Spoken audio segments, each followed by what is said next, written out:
Insurance fraud in the UK has hit epidemic levels. It's costing us over £1 billion every year. That's almost £3.5 million every day. Deliberate crashes, bogus personal injuries, even phantom pets. The fraudsters are risking more and more to make a quick killing. And every year, it's adding over £50 to your insurance bill. But insurers are fighting back, exposing just under 15 fake claims every hour, armed with covert surveillance systems. That's a subject out the vehicle. Sophisticated data analysis techniques, and a number of highly skilled police units. They're catching the criminals red-handed. Just don't lie to us. All those con men, scammers and cheats on the fiddle are now caught in the act and claimed and shamed.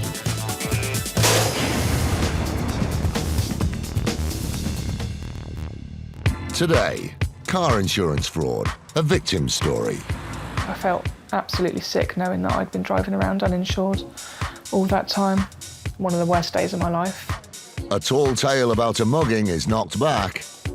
I'm sorry, you expect me to believe that you've just been robbed by knife point, and instead of phoning 999 from home, you decided to walk an hour and a half to the police station? Yeah, I thought it was more practical. And an American woman's appearance on national television leads to her come-on downfall.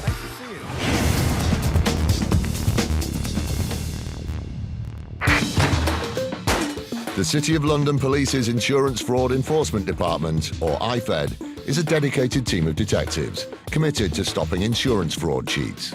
Since IFED started at the beginning of 2012, 1,200 individuals have been either arrested or interviewed under caution, suspected of insurance fraud. This elite squad has prevented millions of pounds being paid out to criminals in fraudulent claims. From now on, insurance cheats need to look over their shoulders. Insurance fraud isn't easy money. It has risks and consequences. You can get a criminal conviction and you can go to jail. Police, don't move, stay where you are! One particular problem is ghost broking. DS Mark Fraudster knows how this scam works only too well. Ghost broking is effectively the unlawful selling of insurance policies. It's done by criminals who will sell you forged documents in the belief that you have bought legitimate insurance cover when in fact you haven't. The more sophisticated ghost brokers use inside knowledge of the industry to appear legitimate. But people like Alison Middleton of Tradewise know exactly how their scams work and how to spot them. Our policies are motor trade policies which provide cover for persons that are involved in the motor trade, and the cover afforded under these policies is for a number of vehicles rather than one vehicle which you'd see on a private car policy. Therefore, making motor trade policies attractive to somebody who's trying to set up a ghost broking organisation, because they can put a number of vehicles onto those policies which would then all be flagged up on the motor insurer's database and appearing as genuinely insured. In December 2013, Tradewise were approached by a member of the public who believed they were insured with the company. They'd been experiencing some problems in obtaining documentation and getting hold of their broker, and having looked into it themselves, they managed to find that the vehicle was insured through Tradewise by looking on the motor insurer's database. However, Tradewise doesn't cater directly to members of the public. They decided to take a closer look to see if there was indeed a connection to the car. We identified that the vehicle in question had been placed on one of our motor trade policies. And that's where our investigation started. The indicators showed that the risk had potential to be involved with ghost broking. At the same time, IFED had been alerted to a pattern of suspicious activity. A large number of individuals reported to Action Fraud that they had purchased insurance for their vehicle through a company by the name of Personal Touch. Web-based Personal Touch insurance was run by just one man based in Andover. Inquiries showed that this company did not exist. Once we started to look at the bank accounts and also the insurance policies that had been set up in order to facilitate this fraud, it soon became apparent that there was just one individual that was behind all of it. That individual was James Clark Tomlinson. He'd set up what looked like a genuine insurance intermediary, and through that company he was supplying members of the public with certificates, cover notes, documentation which they would have believed had been issued by an insurance company and therefore showing that they had a real insurance policy in place. But the vehicles appeared on the motor insurance database in name only, and there was never any actual insurance cover. Clark Tomlinson was simply pocketing his victims' money. Approximately 150 victims had purchased insurance through Personal Touch. It was apparently £60,000 had gone through his account in just over a 12-month period. But it wasn't just strangers who'd found his website that were targeted. He was prepared to deceive those closest to him. Clark Tomlinson would befriend a number of his victims. He would become friends with them. He would circulate in their communities. He was a car enthusiast, as were a number of his victims. One of whom was Vicky Small. I've got a limited edition Subaru Impreza. It's number 6 of 100 Acropolis Rally limited editions that were made in 1993 in Japan. But as Tomlinson well knew, getting affordable insurance for high-performance cars isn't easy, which made people like Vicky more vulnerable to the scam. I met James Clark Tomlinson at Bournemouth Pride in 2013. After we'd done the parade and everything, we all came back to my house. And it was there that he was telling not just me, but everybody else about his insurance company or the company that he worked for, how they would beat any other quote by a minimum of 20% or they'll give you £100. Sounded like he knew what he was talking about. He said all the right things. He'd been working in insurance for a long time. I spoke to him about 2 days later, and that was when I took out the policy. And it wasn't just Vicky who was caught in the fraud. Every one of those 150 victims thought they had purchased legitimate car insurance to drive their vehicles on the road. In fact, they were not insured at all. They had a false certificate, they didn't have any insurance, and therefore not only were they putting themselves at risk by driving on the road, but also other road users. Clark Tomlinson even went so far as to offer his so-called customers rewards for recommending others. I recommended not only friends in the car scene and the modified car scene, I recommended family, friends, people that I've known for years. The introduction of this loyalty scheme showed how greedy Clark Tomlinson was, how determined and underhanded he was. A lot of my friends do have high-performance cars and they're a lot younger than me and they do struggle with insurance, you know, the cost of it. So I thought, 2 birds with 1 stone. My friends are going to be getting a really good, amazing deal, not only prices, but a great level of cover, and I'm helping a new company to flourish. You know, I just really wanted to help everybody. But just 6 months later, Vicky's world crumbled. A friend of mine messaged me and then phoned me and said that his car, he had a letter from the motor insurance database saying that his car wasn't insured. He tried to phone the number in the Manchester offices of Personal Touch Insurance and he couldn't get through. So then I tried phoning, couldn't get through. And it was then that a couple more people emailed me and then we realised that it was just a massive con. I felt absolutely sick knowing that I'd been driving around uninsured all that time. And unfortunately, I believe for some other drivers, people have had accidents, had points, had fines, lost their cars because they thought they were insured and they weren't. On hearing the news, Vicky moved quickly. The next step for me was to alert as many of my friends as possible. One of the worst days of my life. It was horrible. I had a few people come round and see me. There was tears. People were angry. People were shouting. But for Vicky, things were about to get a lot worse. Vicky Small had a serious heart condition for some time. Clark Tomlinson was aware of this, and yet, despite the fact that they had become quite good friends and Vicky Small trusted him, he continued to lie and defraud her. The stress was horrendous, and I ended up in hospital shortly after. But unbeknownst to him, the man who'd exploited Vicky and others was being tracked by IFED. Initially, he proved as elusive as his fake policies. We established that a number of the victims knew Clark Tomlinson by various different names.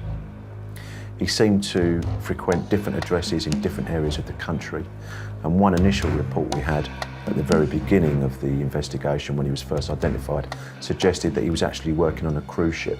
But before he could sail off into the sunset, IFED officers tracked him down. When IFED detectives arrested Clark Tomlinson, he was extremely upset. He seemed surprised that the police had managed to find him, and he became very obstructive. He was a very obnoxious individual, so much so that during the police interview, he decided that he'd had enough and didn't want to answer any more questions, and that it was a waste of his time.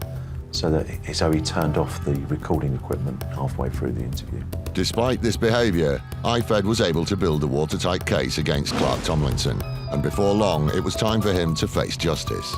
In May 2015, Clark Tomlinson appeared at Southampton Crown Court, and he pleaded guilty to 18 counts of forgery and fraud. Attending court was Vicky, the victim who had at one point counted him as a friend. When it was time for the sentencing, because he did plead guilty, I felt that I needed to be there. Clark Tomlinson's £60,000 fraud resulted in a sentence of 4 years behind bars. No amount of money for me will ever undo the damage that's psychologically and physically been done to me. People like James Clark Tomlinson are just scum. They don't care who they hurt, the consequences they leave behind.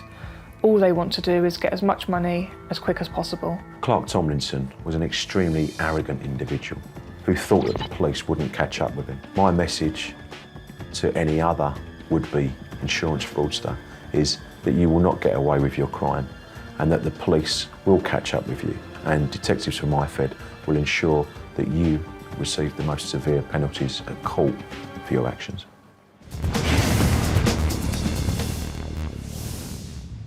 Later, a dodgy medical claim has a whiff of trouble. Our investigator also noted that the operation was listed as rhinoplasty. And an unconvincing tale about a mugging is dealt a blow. The account that you've given me is simply not believable, I'm afraid.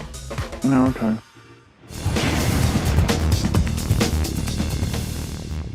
Come on now! The famous 3 words that give contestants on America's Price is Right game show the chance to make their dreams come true with a big money win. Lucky Kathy Cashwell pumped the air as she took to the floor.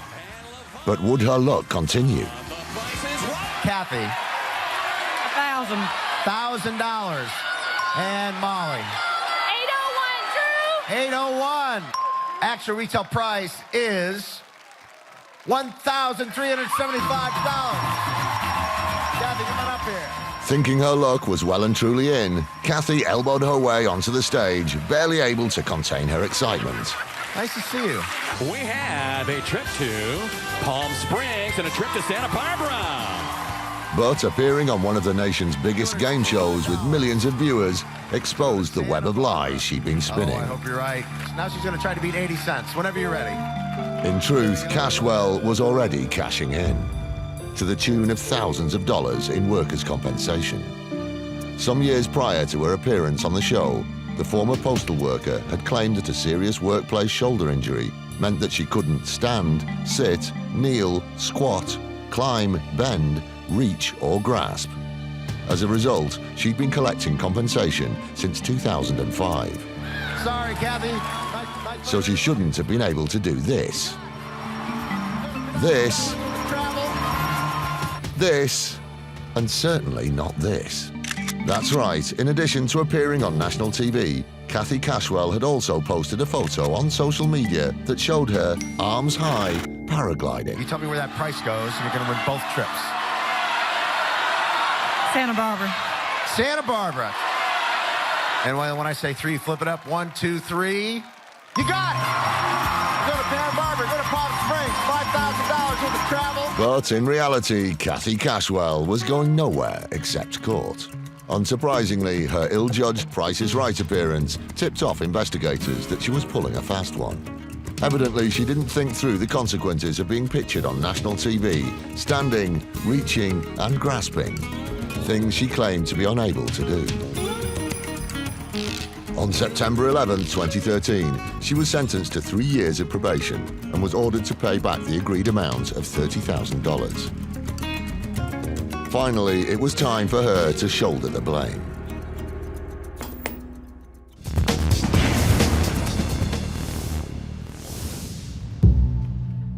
What do you get when you combine 15 years' experience of policing, hostage negotiation skills, and a degree in psychology? You get Tara Shelton from ICOG. Her unique background means that she can identify fraud more swiftly than normal. Our specialism predominantly surrounds something called conversation management. This comes into play when Tara and her team talk to claimants on the phone. We use very gentle techniques to identify fraud faster, but those techniques are significantly embedded on a cognitive and psychological basis. For insurance cheats, there's nowhere to hide. If someone is lying, we'll know. Often, it's the small giveaways that make Tara suspicious. Things that might not be obvious to you or I, but stand out a mile to an expert. In one recent case, a photographer claimed that he'd been the victim of a serious offence. He said he decided to go to the local park to take some moody photographs in the bad weather. However, when he got all of the equipment out in the park in order to take the shots, he was approached by 3 youths in hoodies who presented a large knife out of a pocket, threatened him. He then handed his equipment over, went home, and then reported the matter to the police. The total value of the claim was approximately around £50,000, and the equipment ranged from a MacBook through to different types of cameras, different types of lenses, all of which are quite high in value. Not only was the claimant seriously out of pocket, but his livelihood was on the line too. We did identify that the claimant was genuinely a paparazzi, quite a well-known paparazzi individual. Meaning that without his camera, he couldn't work and therefore had no money coming in. As always, before making contact with the claimant, Tara did her homework. What was interesting when we carried out some further research is he had changed his name on 3 occasions previously, was being again chased by debt collectors, and was now, as a grown man, living with his mother. It was time for Tara to get a fuller picture of the case. It's Tara Shelton from ICOG about your insurance claim. Yep. Hi, is now still a good time to talk? Yeah, it's a good time now. I found the claimant quite a fascinating character because he described a knife point robbery in the most vaguest, shortest, non-emotional detail I think I've probably ever heard. And there was like about 3 guys, well I wouldn't say about, there's 3 guys there hanging around in the background, and basically they were watching what I was doing. When I went to pack up, I basically got approached, knife point, and I had my equipment taken away from me. And they went one way, and I went the other. Can you just expand a little bit more on that for me, please? If someone has genuinely been held up at knife point, it should be either quite a traumatic incident or certainly an incident where you can provide some detail. But there was nothing like that at all. And I know this might be quite difficult when you try and put it into words, but can you try and describe for me how he was holding the knife in order to make you feel threatened? Oh, cool. Well, he had it in his right hand, so then he just had it. I don't know. He just had it in his hand. I think that's quite threatening enough as it is. I couldn't believe it myself. If he couldn't believe it, how did he expect others to? At this point, the conversation started to get even more surreal. And on top of this, he still remained very kind of non-emotional, but he was also making really inappropriate jokes, which I found quite bizarre, considering you're talking about a knife point robbery. And their English is quite appalling. Sorry, when you say his English is quite appalling, what do you mean? Well, it just sounded like, something out of that Halfords advert. No, sorry, I don't know that one. Well, it's like wannabe Cockney. Would you, Adam and Eve it? At this stage, he probably wanted to put down the dog and bone, but Tara wasn't done yet. And have you had victims of crime come out and visit you? No. What do they do? They help victims of cases like this, just to give them reassurance and any guidance that they If think. they bring a bottle of whiskey, that might work. But hitting the hard stuff wasn't going to help, and in reality, the photographer had shot himself in the foot. Tara could see right through the snapper's flimsy story. People scrabble to spontaneously lie. And when they are in a position where they have to spontaneously lie, what happens is the brain goes into a meltdown. The cracks were just getting more and more and more obvious to me. How confident are you that everything you've told me so far is absolutely true and correct? Confident. As confident as my memory goes. Not everyone remembers things in great detail. You sound a bit nervous, that's all. Well, it is. Actually, this questionnaire is getting a bit long. Sorry to keep you, mate. For Tara, there was one moment where the photographer's account really started to lose all focus. The main game changer was actually my natural response to something that he said to me, which was that he walked home quite calmly after this had happened. Even though there was a landline available in the home, he decided not to call 999 there and to walk to the police station. And then I asked how far the police station was away. According to the claimant, it was just down the road. When you say just down the road, how far is it? It's about hour and a half's walk. An hour and a half's walk? Yeah. That is one heck of a long road, and unfortunately for him, it finished in a dead end. I'm sorry, you expect me to believe that you've just been robbed by knife point, and instead of phoning 999 from home, you decided to walk an hour and a half to the police station? Yeah, I thought it was more practical. It's simply not believable, to be honest. No, okay. Yeah, okay. Surely a genuine claimant would be protesting their innocence at this point. Tara had heard enough. The account that you've given me is simply not believable, I'm afraid. I believe the reason the claim has been made is to assist in your financial situation. So, with that in mind, how would you like to proceed? Well, I mean, is this now going to become like a court case thing now? So what do I do now? Do I just find an attorney now? Do I fight my case? Well, I'm not here to advise you. I'm the one that is telling you that I've got concerns, and the insurers do have concerns, which is why it has been passed to me. Finally, the photojournalist accepted that his story had been spiked. He completely underestimated the level of detail that is required, and ultimately he failed at the first hurdle. But there was a way to pick himself back up. Tara had already agreed a strategy with the insurance company.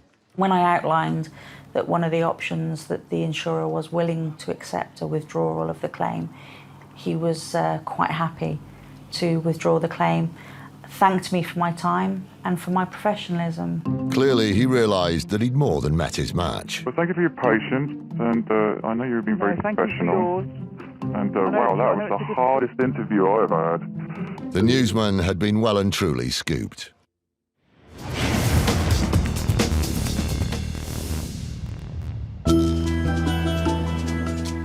Holidays should be spent on the beach, not in a hospital emergency department. But that's where one unfortunate traveller ended up. SIGA, a company that provides global travel and medical claims services, processed the paperwork. Simon Cook is their head of special investigations. The customer told us that while she was on holiday in Lebanon, due to an accident, she had to have an emergency operation to her nose. And that she wanted to claim for the cost on her travel insurance. The value of the claim was approximately £2,000. Covering medical costs abroad is all part of the package that SIGA provides. On the face of it, we had no reason to doubt that this was a valid claim. And it was only when they began to sniff around that there were concerns. It is a condition of this particular insurance policy that you contact the emergency medical helpline if you require an operation, so that we can ensure that you're getting the right treatment. But there had never been any communication from the claimant. Most genuine customers want to contact our medical emergency helpline because it is quite a daunting experience being in hospital overseas. And there was one thing in particular which made them sniff danger. Our medical expert explained that there were no x-rays or any other tests carried out, so they were unsure how they could determine whether an operation was required. The lack of assessment of her injuries clearly went against normal medical practice. To perform an operation such as this without first conducting x-rays or some form of tests goes against normal medical practice. Due to the concerns we had with the claim, we decided to conduct a telephone interview with the customer. Seeger's investigator sensed that there was something iffy about the nose injury story itself. The customer told us that she'd been chasing her daughter around her sister's flat. Unfortunately, she ran straight into a glass door. The first question that sprung to mind for our investigator was, well, what happened to your daughter? Surely, if the customer was chasing after her daughter round the flat, then her daughter must have hit the glass door first. At this point, there was a long, awkward silence, and we had to actually check whether the customer was still on the line. The customer broke her silence, and she told us that she'd got the circumstances incorrect. She was in fact being chased by her daughter, as opposed to her chasing her daughter. The story was starting to reek, and the investigator decided to nose around the doctor, who was genuine enough. However, the doctor did not specialise in emergency medical treatment. Seeger then took the radical step of appointing an overseas investigator to pay the doctor a visit in person.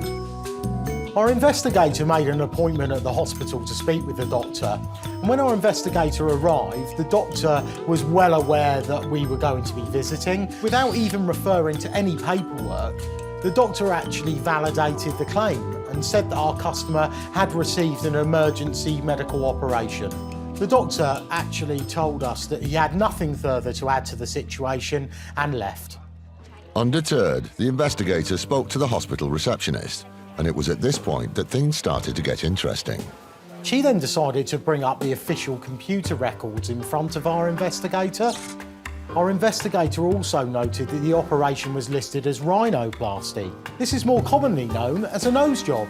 A cosmetic procedure, definitely not something associated with a medical emergency. Given the significant inconsistencies with the circumstances the customer provided us with, we were satisfied that the incident involving her running into a glass door did not happen.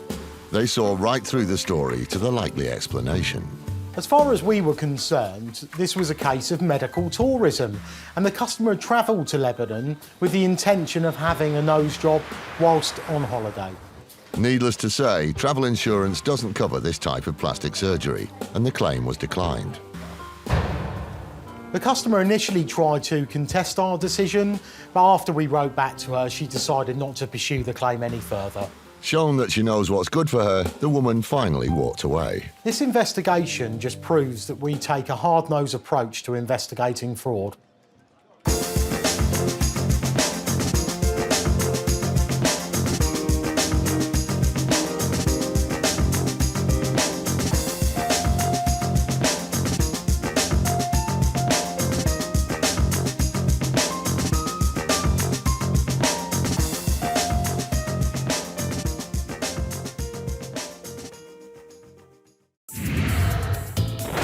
Insurance fraud in the UK has hit epidemic levels. It's costing us over £1 billion every year. That's almost £3.5 million every day. Deliberate crashes, bogus personal injuries, even phantom pets. The fraudsters are risking more and more to make a quick killing.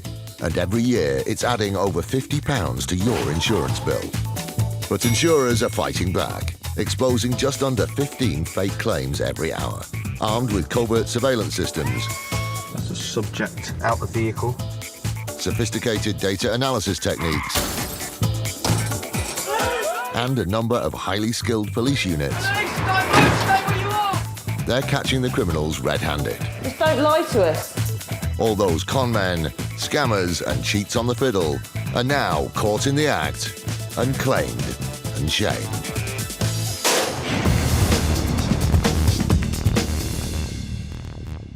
Today, It's the police. Can you open up, please? the game is up for one fraudster. You're under arrest on suspicion of fraud by false representation. One man mistakes a bus for his bed. You can see by the position of his head, he's beginning to doze off. You've got to feel a little bit sorry for the chap in that it's an unfortunate accident. And one claimant has an unlikely career change. He presented himself as a security doorman. Over time, his career fortune seems to have blossomed into him becoming a surgeon.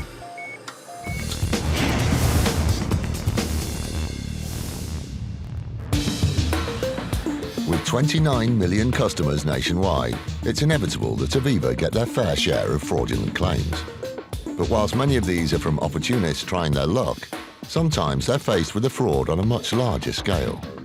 Angela Bailey and her team found themselves dealing with exactly this type of case. Within one of our claims locations, they identified a couple of claims where the claimant's addresses and telephone numbers linked. So these were referred into our Claims Fraud Intelligence Unit, who then reviewed the claims for further exposure. The same people involved in numerous claims was strange enough, but as they continued to investigate, that wasn't all they discovered. There were 7 policies that had all been taken out by the same bank account, and all of these policies linked back to Mr. Kadri. We identified that Mr. Kadri had taken out 7 policies, all by the same credit card with us. Holding numerous insurance policies isn't a crime, but Abdul Kadri had already received 2 payouts, totalling £12,000, and Aviva's investigation revealed that this was potentially just the tip of the iceberg. In total, there were 16 claims, which resulted in 60 injury claims submitted to Aviva with a value of £300,000. Such a high volume of claims and injuries was a huge red flag, and with around £300,000 on the line, Aviva's investigation continued, and it wasn't long before their suspicions were confirmed. Mr. Kadri appeared on a couple of the claims, but the majority of were names and addresses where people had no idea that the claims had been made for them. So Kadri had been submitting claims using other people's details, and it appeared he wasn't too picky about whose identities he used. People that he'd put in these claims were linked to him by friends, family. On the whole, they had no idea that the claims had been submitted. By now, Kadri had already fraudulently received £12,000, but now they were onto him. Aviva set the wheels in motion to bring this fraudster to justice. Once Aviva had sufficient evidence, we contacted the Insurance Fraud Enforcement Department at the City of London Police to take the investigation further. Since it was formed in January 2012, IFED has convicted over 700 fraudsters, and they didn't waste any time in taking up this case. Simon Stiles was one of the officers who worked on the investigation. When the case was referred to IFED, all we had at that stage was a number of fraudulent claims, all linked together by a single bank account. We did some further inquiries around the details of the vehicles that was used in the accidents. We found that these people either didn't exist, as far as we were aware, they didn't live where they said they lived, and they didn't actually own the vehicles that they were reportedly driving at the time of the accidents. It was looking as though Mr. Kadri was not only impersonating claimants, but shockingly, investigators were also concerned that he was potentially fabricating some of the crashes. We believe that a number of them did take place, but also a number of them were what's called staged, where 2 vehicles are brought together deliberately to make it look as though it's a proper accident. IFED began putting together a detailed profile of their suspect, and it pointed to one conclusion. Well, looking at Mr. Kadri's bank account, it looked as though he had some means. He didn't appear to be working at all. There wasn't a salary, there wasn't a legitimate source of income, and therefore we think he was the mastermind behind this. It was time to speak to Kadri face-to-face, so DC Kate Sibley and her team paid him an early morning visit at his home address. Hopefully we're going to be finding telephone numbers that have been used, names that have been used to open up the policies. Officers arrive at Kadri's address and immediately secure the front and back of the house to avoid anyone attempting to leave the property.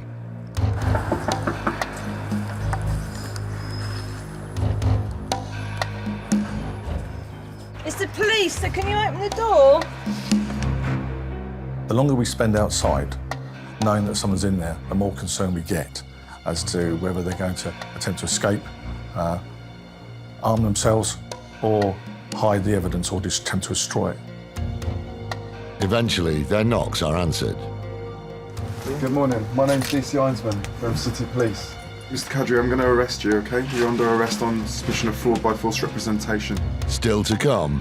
We seized a number of handwritten documents which had basically an outline of the accident. As the search gets underway, IFED officers hit the jackpot. It was a whole diary of his criminal activity.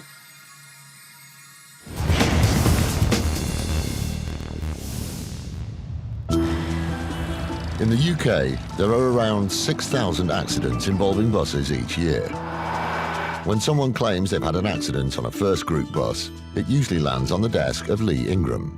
It's alleged that in late 2014, a gentleman was injured on one of our buses when it took a corner too abruptly and he was thrown from his seat. Now, most of us have been caught off balance on a bus before, but usually the only harm done is a bruised ego. However, when the passenger in this claim lost his balance, the results were disastrous. He sustained a black eye, a nasty cut to his head, and also a soft tissue injury to his neck. This claim would have been worth about £9,500, and that would have been made up of the personal injury treatment costs and legal fees arising from bringing the claim itself. As with every claim they receive, First Group investigated further, and their first port of call was a fancy bit of onboard technology. All of First buses are fitted with telematics equipment. Generally, what they do is they record changes in speed, changes in direction, sudden acceleration, deceleration. It's quite easy to see if a bus has turned quickly. It would show a record of this happening. With the telematic technology showing no evidence of any sudden turns, the team switched their attention to the onboard cameras in the hope they might provide some answers as to exactly what happened. The CCTV footage shows this gentleman sitting in one of the front seats. You can see by the position of his head he's beginning to doze off. It's a nice sunny day. The shadows thrown across the bus can sometimes have a soothing effect. It's quite warm, so it's not surprising he's probably fallen asleep. Now, pay attention, folks. It certainly looks as though he's starting to drift off. Next stop is the land of Nod. He's going, gone. Oof, that was a nasty fall. When you see him fall off his seat, face first into the stairwell, you know that's hurt. You've got to feel a little bit sorry for the chap in that it's an unfortunate accident. As painful as it may have been, First Group remained certain of one thing. We do see some cases, obviously, where people deliberately will throw themselves to the bus floor. This isn't one of those instances. It clearly is a situation where the gentleman has fallen off his seat, but the difference here is that he is alleging that this is caused by the bus movement, and it's not. It's actually caused by him being asleep and being unable to stay on his chair as the bus is moving quite normally. Let's see that again. Eyes peeled for the mysterious quick turn. Nope, the only thing I can see turning is his fellow passengers' heads. You'll notice from the actual footage itself that no one moves or shows any real issues with the way the vehicle's moving or travelling. You've got the young boy there sitting in the luggage rack, and he doesn't budge. If the vehicle had suddenly turned the way that the claimant has said, he would have needed to hang on, otherwise he's going to get thrown out of that luggage rack, because you've seen the way that the gentleman's come off his seat. Fortunately, First Group's buses are also fitted with cameras on the outside. So, just to be sure that the footage from inside wasn't misleading, Lee's team checked out every angle, just in case they'd missed the quick turn the passenger was claiming against. Did you see it? Nope, looked like smooth driving to me. Let's take another look. It showed absolutely nothing at all, so it's more a case of what it didn't show than what it did show in this instance. There's no doubt at all that this is a genuine incident where the chap has fallen off his seat, but are First to blame for that? Absolutely not. Armed with such convincing evidence, First Group put this claim to bed. It was quickly decided that there was no way that we were at fault for this gentleman's fall. We quickly rejected the claim, and we haven't heard since.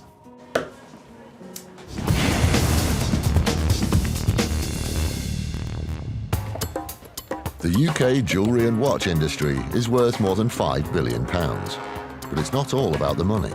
From inherited diamonds to wedding bands, jewellery often has a sentimental value. Thankfully, insurance is there to cover our prized possessions, should they get misplaced, broken or stolen. When one woman lost a treasured engagement ring, John Beadle, RSA's counter-fraud manager, and his team were on hand to help. This lady had a policy, a household domestic policy, which would cover the normal perils that you would expect, fire, theft, and in this case it also covered accidental loss, both within the insured premises and externally as well. To John and his team, the lost engagement ring appeared to be a run-of-the-mill claim. She said that she had gone for a walk in a local beauty spot and she'd lost her engagement ring, which was valued at £2,400, it being apparently a handmade design. It sounded initially like a genuine claim, and of course, as we would do normally, we began arrangements to settle her claim for her. Before any money could be handed over, RSA needed some proof that the customer had owned the item. But as luck would have it, she had a clear photo of herself wearing the ring. A very clear photo. Unlucky for her, when we examined the photographs, we found that they were timed and date stamped 3 days after the alleged loss of the ring. The claimant had been caught out by the metadata that's stored within all digital images. We've come a long way from the film cameras of yesteryear. When you take a snap today, you aren't just capturing the image, you're also recording the time and date it was taken, and sometimes even the exact location of where you were at the time. For insurers, these hidden details can be gold dust, but for potential fraudsters, they can be a nightmare. I'm never surprised by things in this job. I've been in it quite a long time, but this is a clear, outrageous cheek. To RSA, it was crystal clear that she was trying it on, and I'm not talking about the jewellery. She was making a claim for a very precious item, an engagement ring, which you would naturally be very upset about if you had lost it in those circumstances. And we were doing our best to try and compensate for this loss, when actually it's quite clear that the loss never occurred at all. Armed with the incriminating photo, RSA reported the case to the Insurance Fraud Enforcement Department, who wasted little time. They paid her an unannounced visit at her place of work, and lo and behold, she was, at that time of their visit, wearing the said engagement ring, which she had allegedly lost. Talk about being caught red-handed. It'll come as no surprise that this woman didn't receive the payout she was hoping for, but that's not to say she left empty-handed. She was arrested and taken back to the police station, where she was interviewed under caution, and she admitted her guilt. It was decided to deal with her by way of an official police caution. This woman learned the hard way that committing fraud comes with serious consequences. You will end up on the insurance fraud register, which will cause you problems in obtaining insurance cover in the future.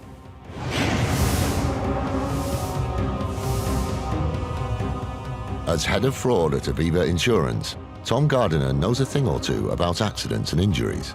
The extensive experience of Tom and his team came in handy when one of their customers was involved in a collision, where all 5 occupants of the other car claimed they'd suffered whiplash. So a straightforward whiplash injury on its own may have a value between £1,500 and £3,000. But as Aviva began the lengthy task of processing the 5 claims, one of the passengers, a Mr. Shah, had a slightly different account. In the first place, he presented a claim for straightforward whiplash injuries. Over time, that escalated astonishingly into really quite catastrophic injuries, including being in a coma for 2 months, multiple fractures, broken jaw, broken teeth, and blackouts.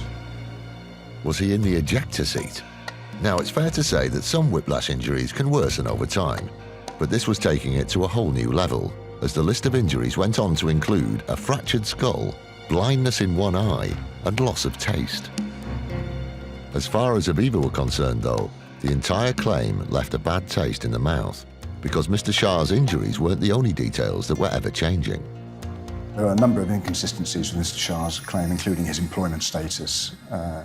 In the first place, he presented himself as a security doorman, and over time, his career fortune seems to have blossomed into him becoming a surgeon. We suspect that was all about trying to inflate his claim for wages and loss of earnings. From doorman to surgeon in a matter of months. Now that's some career progression. But Tom thinks he knows the reason behind Mr. Shah's meteoric rise up the ranks. If he had had a genuine whiplash claim as a doorman, his claim may have had a value of several £1,000s.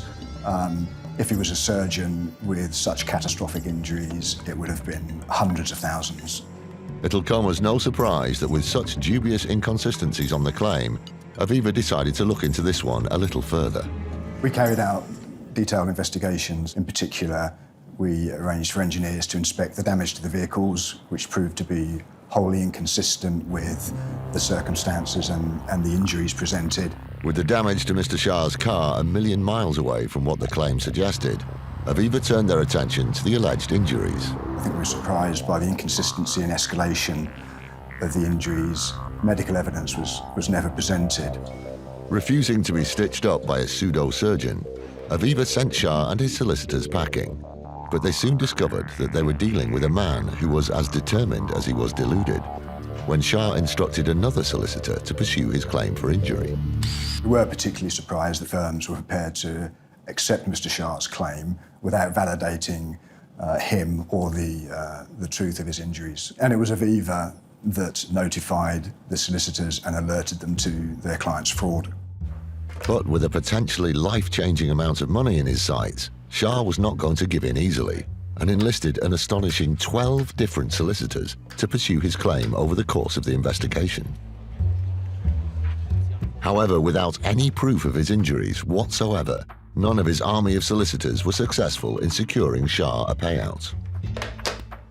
And in a shocking turn of events, investigators discovered yet another bombshell, this time involving the car that allegedly caused the incident. We also interviewed the driver of our insured's vehicle, who was complicit in the fraud and eventually put his hands up and admitted it was a scam. So they were all in on it. This claim was dodgier than Mr. Shah's medical credentials. What we're quite clear about is that this was an entirely bogus accident and entirely bogus injuries. Tom and his team compiled their evidence and handed it over to the Insurance Fraud Enforcement Department, who gladly took on the case. We then worked with them to bring a prosecution, and eventually Mr. Shah was sentenced to 6 months in prison, which we were very pleased with. For Aviva, the outcome was a great success. In total, we avoided all 5 claims, including Mr. Shah's catastrophic injuries, which potentially had a value of several hundreds of thousands of pounds.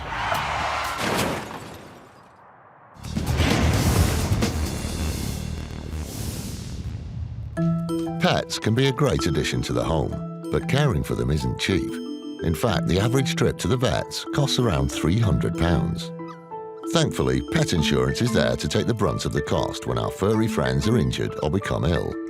But just like any other type of insurance, it's open to spurious and exaggerated claims, as Simon Wheeler and his team from Agria discovered when they dealt with a dog owner who had an upsetting visit to the vets. This was undoubtedly a very sad incident. A young puppy had heart failure and had sadly died. Good morning, how can I help? Hi, I picked my puppy up on Thursday.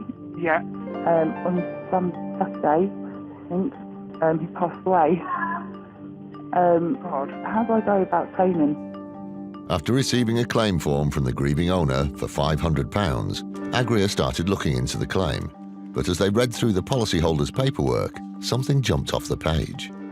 We looked at the policy details and we found that the policy had only been set up less than 2 hours before the puppy had died. To all intents and purposes, if it had been a clean-cut accident and the puppy had died, the policyholder would have been covered.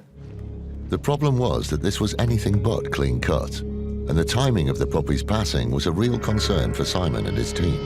The death of the puppy was very, very, very close to the start of the policy, and ordinarily young puppies don't just drop dead without any warning. What we suspect is that the puppy had shown signs of being ill, and the owner was then deciding to make sure that there was insurance in place to cover that pre-existing illness. If the poor little pup was showing signs of illness before the insurance policy was taken out, then unfortunately the owner's policy would not be valid. Pet health insurance is no different to human health insurance or motor insurance. If your grandma's got a chronic heart condition, you can't take out an insurance policy to pay for private medical fees for that heart condition. It's pre-existing, it's already there. To establish whether the puppy had been showing any signs of illness before the policy was taken out, they spoke to the owner. He died of heart failure on the 9th. We didn't have a clue that anything was wrong with him before that. Sounds fair enough, but Agria wanted an expert opinion too. So they also spoke to the vets who treated the puppy, although their account of what had happened was remarkably different. On the 30th of July, the puppy had been seen for its primary vaccinations and was, to all intent and purpose, healthy. A week later, the puppy was brought in to see the vet again, but this time the poor thing wasn't so well. The puppy was coughing, was marginally distressed. Over the next 2 days, the puppy's condition continued to deteriorate. And after repeated visits to the vet, the poor pup sadly passed away. But there was more bad news to come. The vet unequivocally told her that the puppy wouldn't be insured as the condition was pre-existing. It started before the insurance was set up. You might think that being told by a vet that your dog is definitely not covered would be the end of the matter. Not in this case. On hearing that, the policyholder quite candidly asked the vet if they could just lose the veterinary history or amend the veterinary history so that the insurance would pay out. The vet obviously told the policyholder, no, if I change my notes, if we change the veterinary history, that would be fraudulent. The owner asking for the records to be changed was the final straw for Agria. As far as they were concerned, this claim was 100% null and void. But just to make sure the message sank in, they put it in writing. That included the fact that she'd asked the vet to act fraudulently and amend the veterinary records. Hi, I recently made a claim about one of my puppies that passed away. I got a letter back telling me that I'd made fraudulent a claim, so I'd just like to kind of put things straight. She was quite stressed at that point. She was quite frightened because she tried to act fraudulently and often been rumbled. They need the response to be in writing from you, please. And if I don't write to you, what happens? Then it will stay as it is then, and we couldn't sort of reassess it. We need some further information. I believe that's all in the letter they sent you. Okay, but if I don't respond, nothing will happen. I'm not going to be, That's it. That's right. Yeah. Unsurprisingly, Agria is still waiting for that response. I think that policyholder won't be doing this type of thing again. They were very shaken by the fact that, one, they'd been discovered, and two, they foolishly tried to take some money from an insurance company that they weren't entitled to.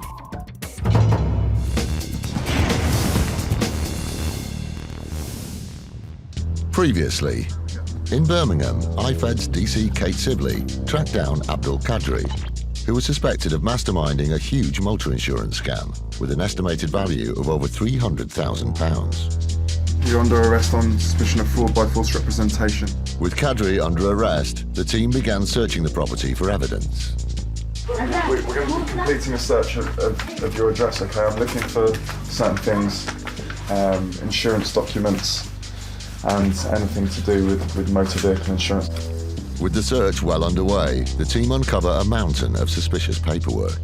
We're in one of the main bedrooms at the moment, and it's just sackfuls of paperwork, documentation. Quite a lot of it relating to what we're investigating. We've got documents relating to the insurance company, all the names, telephone numbers, vehicle registration numbers that we're looking for that are in relation to this inquiry. We're about halfway through the search now, but we're finding stuff all the time. As the bags of evidence mounted, it was starting to become clear that this was a meticulously planned operation. We seized a number of handwritten documents which are basically an outline of the accident, notes of where the accident took place, how it took place, but we found a number of those, driver details of the third-party vehicle, victims' details, insurance company details, and obviously full description of how the accident happened with a nice little diagram. To investigators, the revealing detail in the documents far exceeded their expectations. It was a whole diary of his criminal activity, and we were very pleased to actually take possession of it. We knew at that stage Mr. Qadri had a lot of explaining to do. Faced with such damning evidence, it wasn't long before Qadri was banged to rights. Mr. Qadri was charged with fraud by false representation, and he was bailed to attend the local magistrates course in early January 2014. But IFED were in for a nasty surprise. because when Kadri's day in court arrived, he was nowhere to be seen.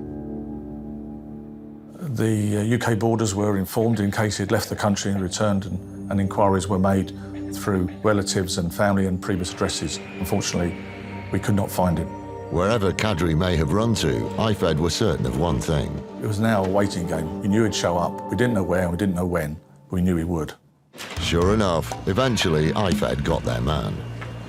We got a call that Mr. Kadri had been arrested at Heathrow, having returned on a flight from Afghanistan. With Kadri finally back in the UK, IFED did the polite thing and greeted him at the airport. He was a bit surprised as we were waiting for him. I don't think he thought that we'd take so much trouble over him. But we take trouble over catching anybody who commits insurance fraud or any other crime in the UK. Now in the hands of IFED, there was no way Kadri was going to escape this time. Within 24 hours of Mr. Kadri setting off the plane after he arrived from Afghanistan, he was before the Crown Court in Birmingham. Faced with overwhelming evidence, Mr. Kadri immediately put in a plea of guilty.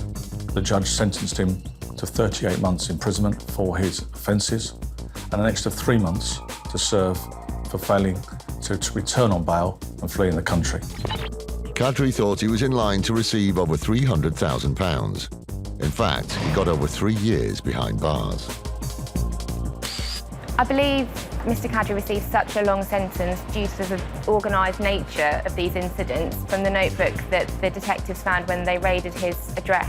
This has quite clearly been planned to some detail and with every intent of financial gain through fraudulent means. IFED have since made a proceeds of crime application against Kadri to recoup the money he fraudulently gained from Aviva.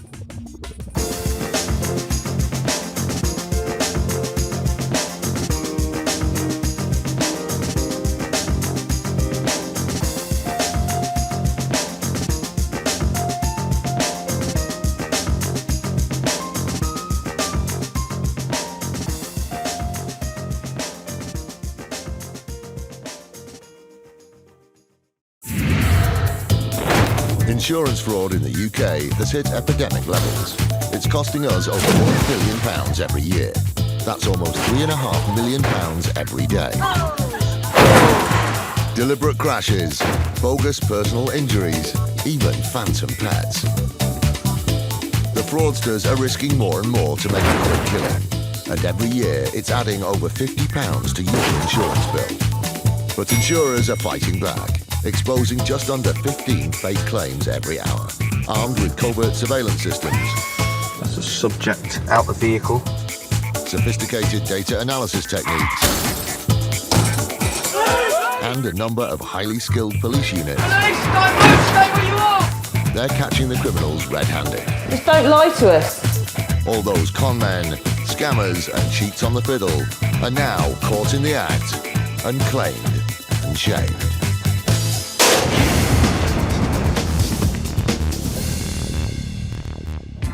Coming up, a gentle afternoon drive leads one unsuspecting motorist headfirst into a crash for cash scam. There's absolutely no reason for those brakes to come on. This is an induced collision.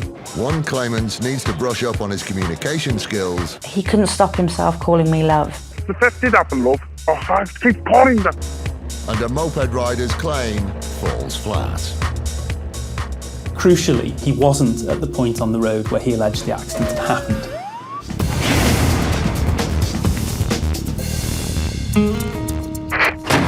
The City of London Police's Insurance Fraud Enforcement Department, or IFED, is a dedicated team of detectives committed to stopping insurance fraud cheats. Since IFED started at the beginning of 2012, 1,200 individuals have been either arrested or interviewed under caution, suspected of insurance fraud. This elite squad has prevented millions of pounds being paid out to criminals in fraudulent claims. From now on, insurance cheats need to look over their shoulders. Insurance fraud isn't easy money, it has risks and consequences. You can get a criminal conviction and you can go to jail. Police, don't move, stay where you are! As anyone who's been involved in a collision will tell you, the aftermath can be an unpleasant and often costly experience. But an increasing number of motorists are turning to technology to protect themselves from being unfairly blamed in the event of an accident. Over the last few years, as costs have come down, more and more people have been making use of their own dash cams in their vehicles, and these have proven to be very useful for things such as insurance claims. In the 12 months leading up to February this year, dash cam sales increased by a whopping 918% in Britain. They're usually seen in commercial vehicles, sat next to the furry dice. But with cameras now costing as little as £30, you can see why the public has started to catch on too. Like this driver here. But as he took his brand new dashboard camera out for its maiden voyage, the last thing he was expecting to happen was this. After the accident, the driver's insurance company, LV, received a claim from the person behind the wheel of the silver car in front, Miss Alina Khan. The total that was being claimed for was over £26,000, and that came about because of the cost of repair to the vehicle damaged, but also a credit hire car to replace that car, the storage of the damaged vehicle, and to cover personal injury to Ms. Khan herself. Fortunately, the dashcam footage supplied by their customer provided LV with the perfect eyewitness account of what had happened. However, upon examining it, they realised something wasn't quite right and passed the case on to the Insurance Fraud Enforcement Department, who took up the investigation. Khan said that she'd been driving through the town centre of Manchester at quite a busy time of day, lots of other cars and people around, when she'd been caused to come to an emergency stop, and that's what caused the car following her to collide with the back of her. From what Ms. Khan told her insurance company, this appeared to be a genuine accident, much like any other that happens up and down the country every day. After watching the footage, IFED investigators soon shared the insurer's concerns that this was anything but a genuine accident. There were a number of things about this claim that raised suspicions. Okay, so as you can see, this is Ms. Khan's silver Audi in front. The road is clear in front of the silver Audi, and there it goes, the brakes come on, but there's absolutely no reason for those brakes to come on. There's nothing in front. This is an induced collision. As if Miss Khan slamming on her brakes for no apparent reason wasn't suspicious enough, the footage also highlighted something else that pointed toward foul play. What the dashcam footage also shows is that the following driver had absolutely no way of avoiding a collision because he can't move over to the left. He's being boxed in by another black Audi vehicle. This is quite a classic kind of MO. You have to have another vehicle there to either act as a decoy to nominally cause the brakes to come on, or to force the following vehicle, the target, that it's got nowhere else to go, so it has to crash. As the two cars wait alongside each other at the traffic lights, their trap was set. And seconds after the impact, we see the black Audi, which has been positioned alongside the whole time to prevent the victim from avoiding the collision. Convinced that they were dealing with a classic case of crash for cash, IFED continued with their investigation, and as they looked into Khan's car, the evidence really began to pile up. Part of the costs of this claim were the courtesy car replacement vehicle for Ms. Khan's Audi, a black Audi, and the investigation revealed that the car boxing in the other driver was the car that she later used as a courtesy car.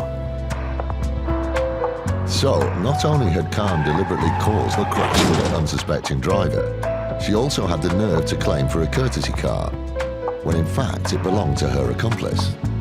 But Khan's lies didn't end there.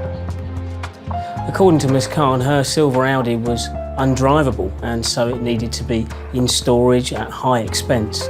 When we looked at traffic cameras, it was still being driven around, so it clearly was still drivable. With every element of Khan's claim proving to be fraudulent, IFED turned their attention to the claims management company, who were pursuing the claim on her behalf, AMC Claims Limited in Manchester. AMC's role was to work between Ms. Khan and the other driver's insurance company in organising things such as the credit hire and any medical examinations that were required. On the face of it, AMC Claims was a legitimate claims management company like any other. However, further investigation revealed that the owner of AMC Claims Limited, Sarfaraz Ahmed, was actually friends with the driver of the black Audi, Kamran Yassin, and that wasn't all. The deeper we investigated into the circumstances of this collision, the more it became apparent that it was all set up from the start, and they had a plan. The vehicles were added to insurance policies just before this all happened, and there was clear evidence that they'd been in close contact leading up to and just after the collision. With proof that the drivers of both Audis and the owner of the claims management company were in on the scam from the start, IFED arrested all three. This web of fraud had been exposed thanks to one trusty eyewitness.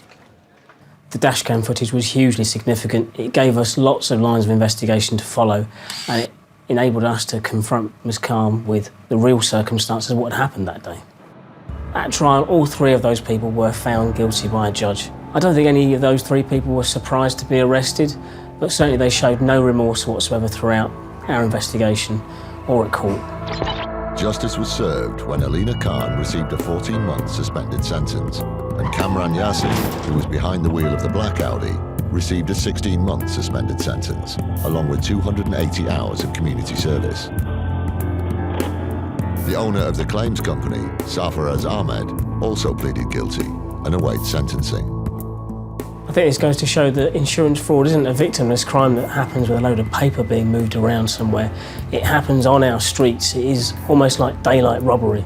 I think if these three hadn't have been stopped, they'd have carried on orchestrating collisions on the roads and hurting members of the public. Sadly, in this country, we have had serious injuries and deaths from crash for cash scams, and that shows why it's so important to investigate and stop people like this.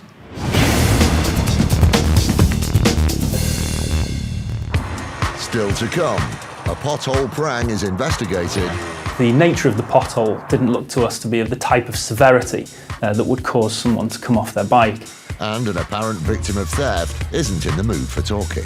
Before we even got to discuss anything, the customer strangely decided to terminate the call.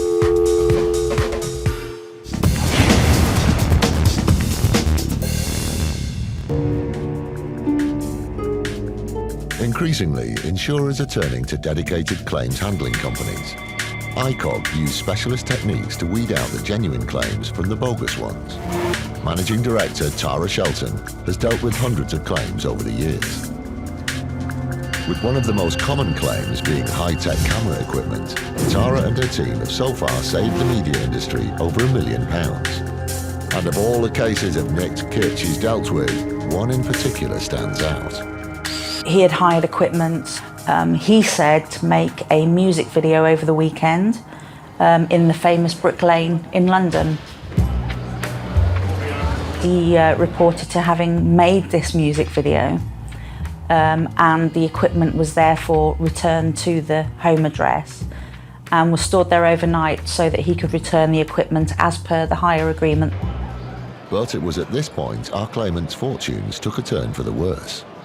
When he said that he got up at 5 a.m. for work the following morning, he'd found that the rear conservatory had been broken into and the entire equipment that had been hired had actually been stolen.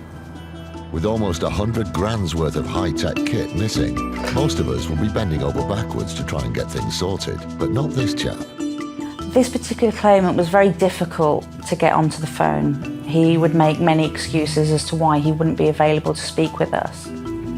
But we made it quite clear that the claim couldn't progress without this call taking place. And eventually he gave up his lunch break on one particular day to speak with us. But rather than move his claim forward, the phone call well and truly put the skids on it. What he explained on the phone call was very alarming because he had absolutely no depth and no detail to offer about the incident. And one example of this was what it was he actually saw when he came down the stairs and saw that the equipment had been taken.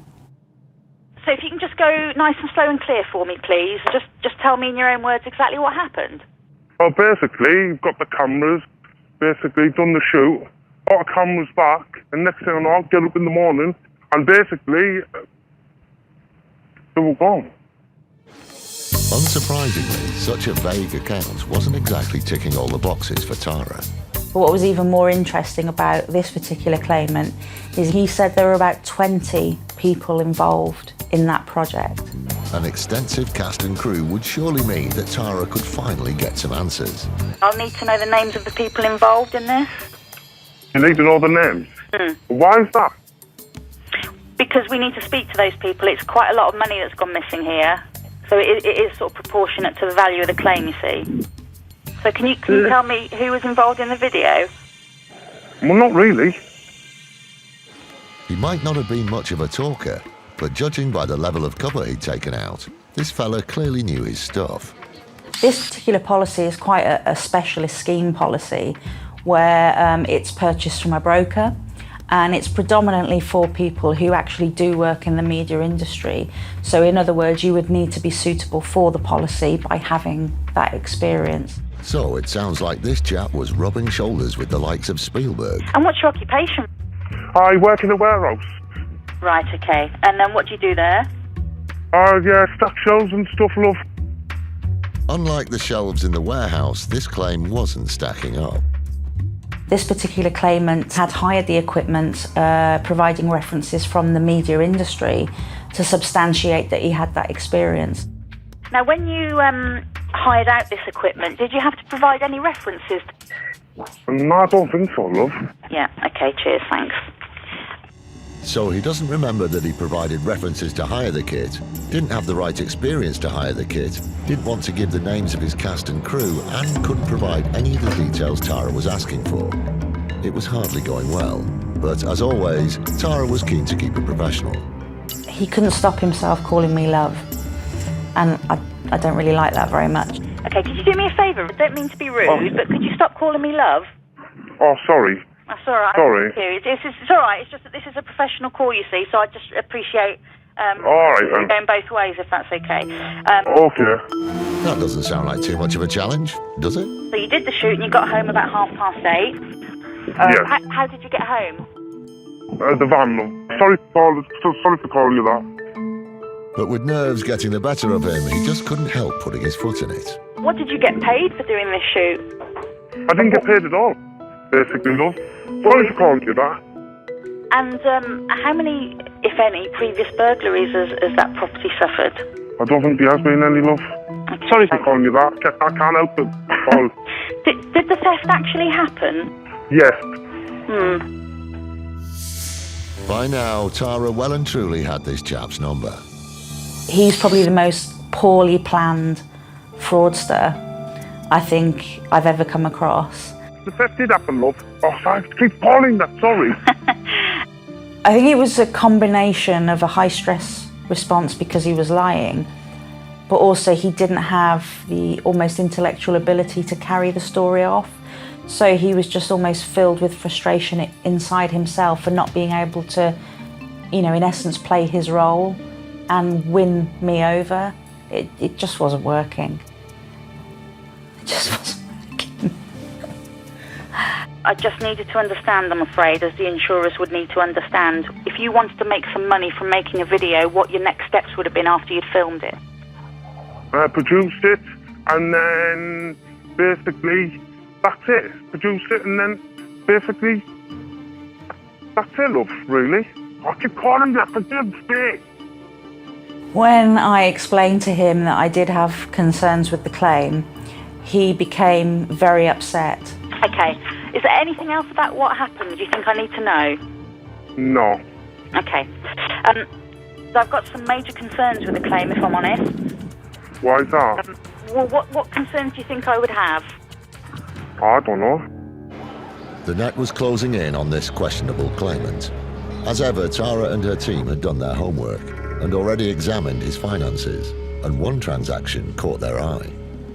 And it was just evidently clear from the very beginning that he was caught between us and whatever agreement he had made about disposing of the equipment for potentially financial gain.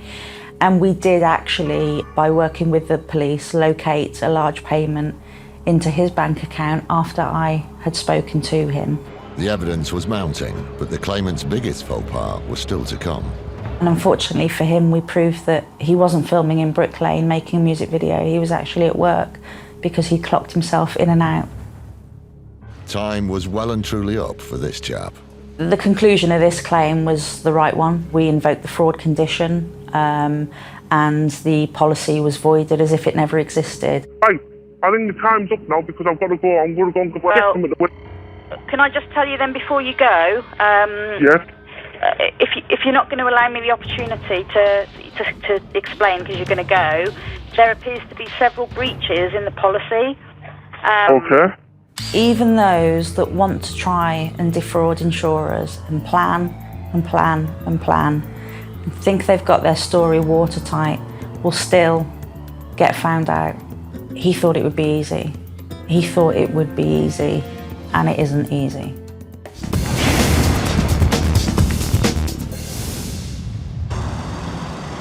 There are over 180,000 road accidents each year, and statistics say that if you're on two wheels, then you're more likely to be seriously injured. Peter Wake is a partner at law firm Wakeman's, who represents Halton Borough Council. And in 2010, they received a claim from a moped rider who was holding them responsible for a recent fall.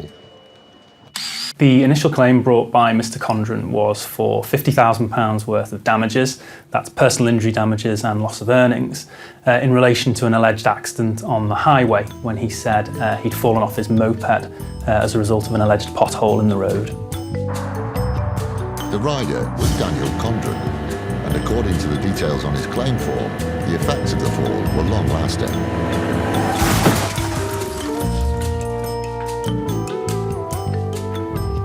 The injuries that he alleged were a broken right leg alongside psychological injuries as well. After the accident, Mr. Condren instructed a local firm of personal injury solicitors to bring a claim against the council. The basis of the claim was that his accident was caused by a pothole in the road, and therefore he alleged the council was liable for failing to maintain the road. Faced with a hefty bill and keen to avoid further mishaps with other road users, the council took a closer look at the pothole that had caused so much damage. There was nothing obvious to suggest that the accident hadn't occurred, as he alleged, but we were concerned because the nature of the pothole didn't look to us to be of the type of severity that would cause someone to come off their bike. But Condren wasn't having any of it and decided to take the council to court, which is where Peter and his team came in. The council instructed Wakeman's to act on their behalf. As part of our investigation, we carry out specialist fraud inquiries in relation to background searches, investigations, using all our systems and expertise in an effort to identify whether there's anything that might suggest a claim is fraudulent. In the course of these inquiries, we established that the police had actually attended the location of the accident immediately afterwards, and therefore we were able to contact the police officer who had been in attendance and who had prepared a police report. As anyone who's been involved in a road accident will tell you, a reliable witness is crucial. She confirmed that she had been in the location after the accident had happened, and she saw Mr. Condren at the side of the road. So far, the claim made sense. Crucially, he wasn't at the point on the road where he alleged the accident had happened. He was a considerable distance away from that point at the side of the road. Their stories didn't quite match.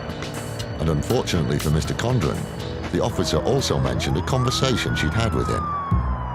He'd also confirmed to the police officer that he didn't know what had caused the accident, but that he'd hit the curb and skidded. He made no mention of a pothole causing the accident, or indeed a pothole at the location that he subsequently alleged. With evidence like that, it'll come as no surprise that Condren's case really did hit the skids when it got to county court. We'd obviously produced a detailed witness statement from the police officer. It was at that point that the civil claim for compensation was almost immediately withdrawn. So after the claim had been withdrawn, obviously the council was firmly of the view that it had been a fraudulent claim. But if Condren thought he could just walk away from his tall tale, he was sorely mistaken. Very often when civil claims for compensation are withdrawn, the claimants will think that that's the end of the matter. Importantly, from our perspective, where we've identified fraud, we'll work with our clients and advise them in relation to whether or not further avenues can be explored. Wakeman's therefore advised the council about the prospects of pursuing a contempt action against Mr. Condren in respect of what we both felt was obviously a fraudulent claim. When the case was heard at the High Court, Condren still refused to come clean. He maintained that his accident was caused by a pothole and that he wanted to pursue his claim. However, he was not able to offer any plausible explanation for either the evidence of the police officer or the contents of the police documents, and in particular what the police officer had recorded Mr. Condren to say at the time she'd attended the scene. Satisfied that Condren had attempted to defraud the council to the tune of £50,000, the High Court judge didn't hold back. The judge identified in the course of the contempt proceedings what Mr. Condren had actually done was use the opportunity to try and make a bit of money. The judge described Mr. Condren's actions as criminal and referred to the very negative effect that fraudulent claims have, not just on local authorities, but also the insurance industry and society as a whole.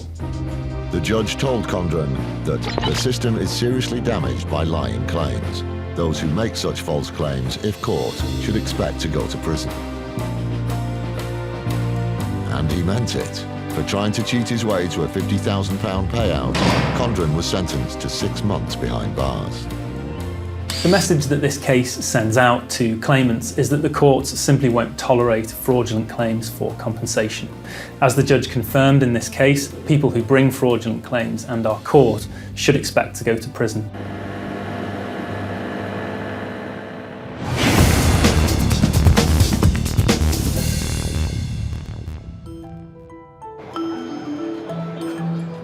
In this day and age, most of us can't imagine life without our trusted smartphone.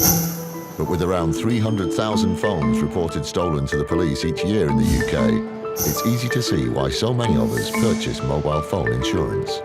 However, when it comes to making a claim, insurers hear all kinds of excuses, as Simon Cook from Sega is all too familiar with. The customer told us that while she was on holiday in Benidorm in Spain, she unfortunately became the victim of a theft.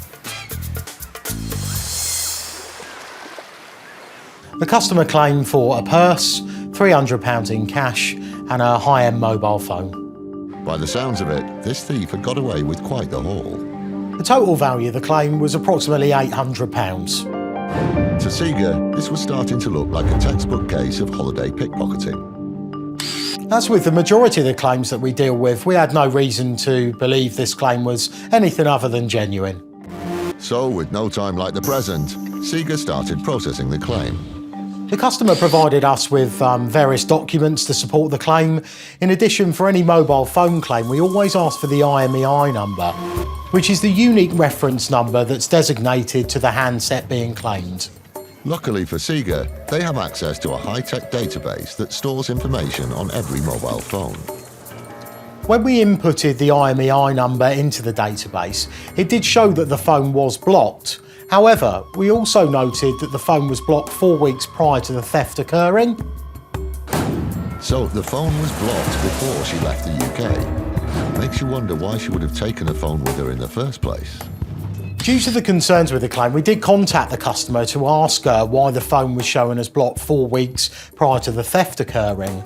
The customer didn't really have an explanation for this, so we decided that we were going to need to speak with the network provider to find out what information they had available. As you might expect, the mobile network provider was cautious about releasing any personal information without the customer present, but Sega had an innovative solution.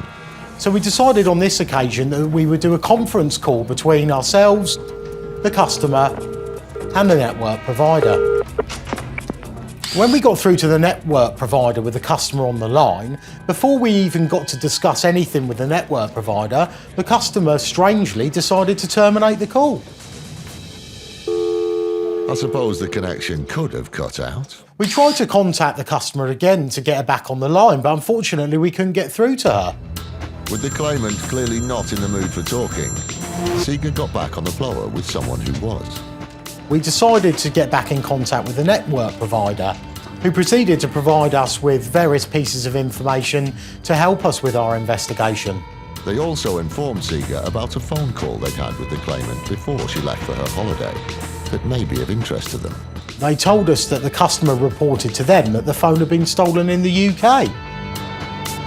Sega now knew for certain that the claimant's story was 100% phony. We had no option but to decline the claim in full and invoke the fraud condition of the insurance policy, which does in fact state that if any part of the claim is found to be invalid or fraudulent in any way, we will not pay any part of the claim. We didn't hear anything further from the customer, and to be perfectly honest, we would have been extremely surprised if we had.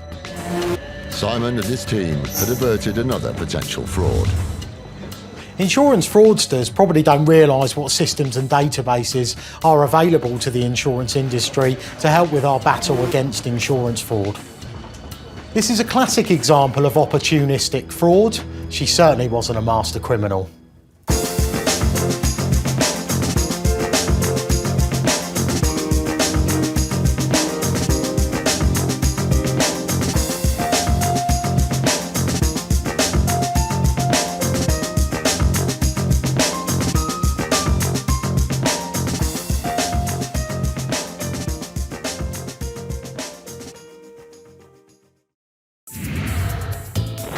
Insurance fraud in the UK has hit epidemic levels. It's costing us over £1 billion every year. That's almost £3.5 million every day. Deliberate crashes, bogus personal injuries, even phantom pets. The fraudsters are risking more and more to make a quick killing. And every year, it's adding over £50 to your insurance bill. But insurers are fighting back, exposing just under 15 fake claims every hour, armed with covert surveillance systems. That's a subject out the vehicle. Sophisticated data analysis techniques, and a number of highly skilled police units. They're catching the criminals red-handed. Just don't lie to us. All those con men, scammers and cheats on the fiddle are now caught in the act and claimed and shamed.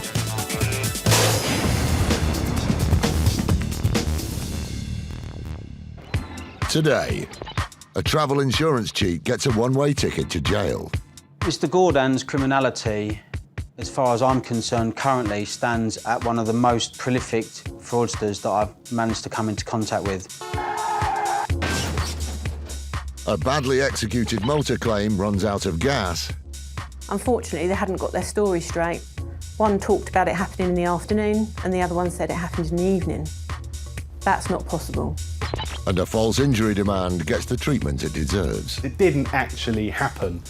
You'd get thrown further off your seat if you had hiccups.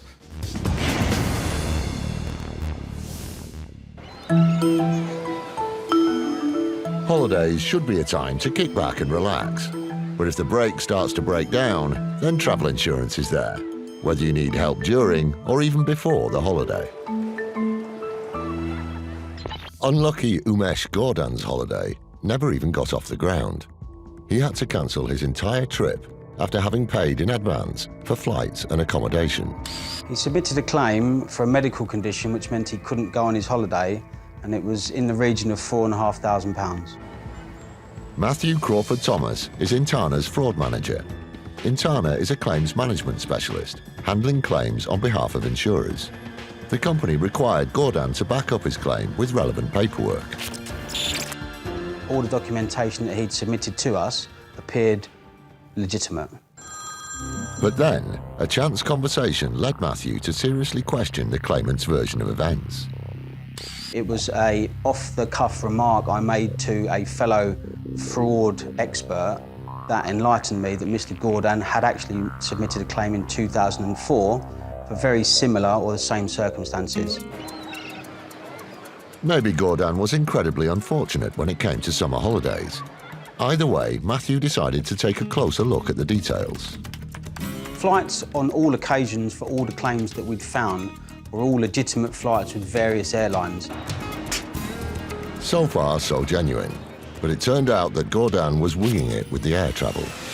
He was prepared to lose a little amount of money, anything between £80 to £150 on those flights, because the accommodation that he was reportedly booking was absolutely and 100% fake.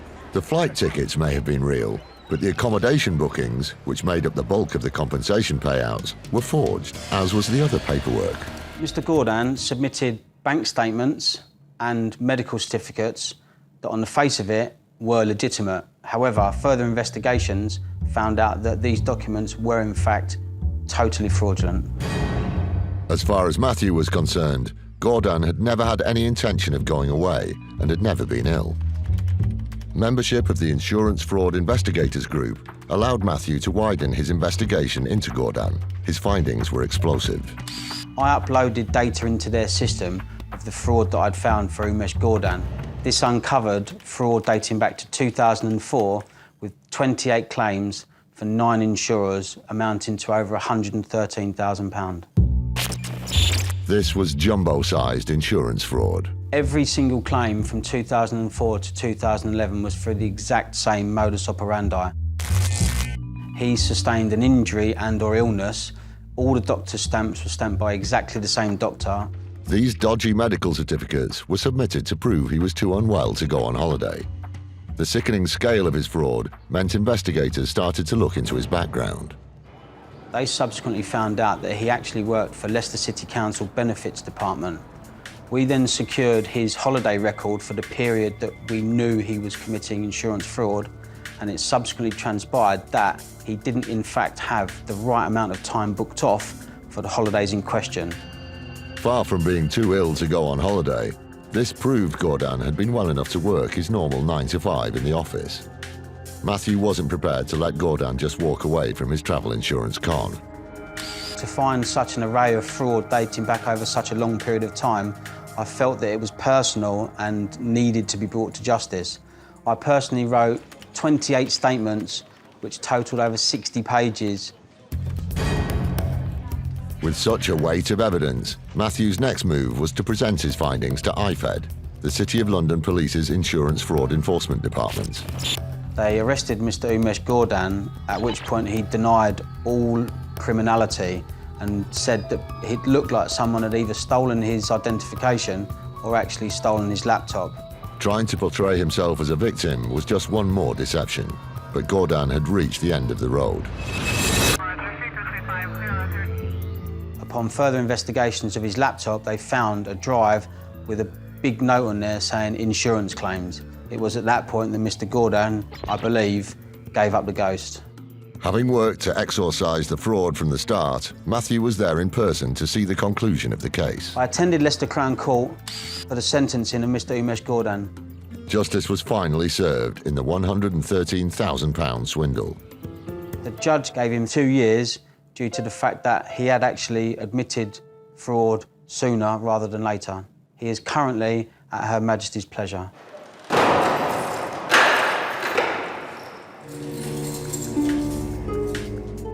Mr. Gordon's criminality, as far as I'm concerned, currently stands at one of the most prolific fraudsters that I've managed to come into contact with.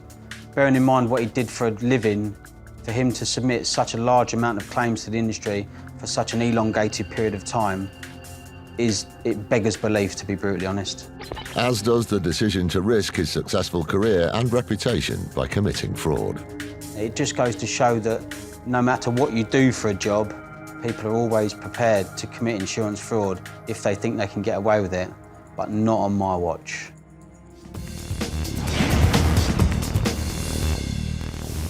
Later, Bus CCTV puts the brakes on a claim for multiple serious injuries. Do you see any contact with the eye or ribs of either of these people on the bus? No, because it didn't happen. And justice is delivered to a postal fraudster. Mr. Cotman was quite upset after his arrest, and I think that's probably because there was such damning evidence that we recovered on his computers.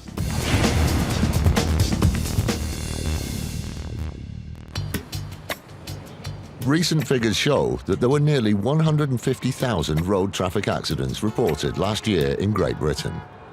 Clearly, some fraudsters think they can slip in a false claim unnoticed. But without a watertight cover story, their chances are sunk from the beginning. Ursula Jello is LV's Head of Financial Intelligence and Crime Solutions. Ursula's team recently investigated a claim from a Mr. Williams, who said he'd been involved in an incident with an LV customer, Mr. Lee. We had a call from Mr. Williams to let us know that he'd had an accident. He explained it was a significant one and that it happened at a crossroads where he'd collided with a third party. Mr. Williams was driving east in his Vauxhall. Driving south was Mr. Lee in his BMW. At a set of crossroads, it was alleged that both cars collided. As further details emerged, it became clear that LV was dealing with an extremely high-value claim. Within both those cars at the time of the accident, they alleged they both had 3 passengers each.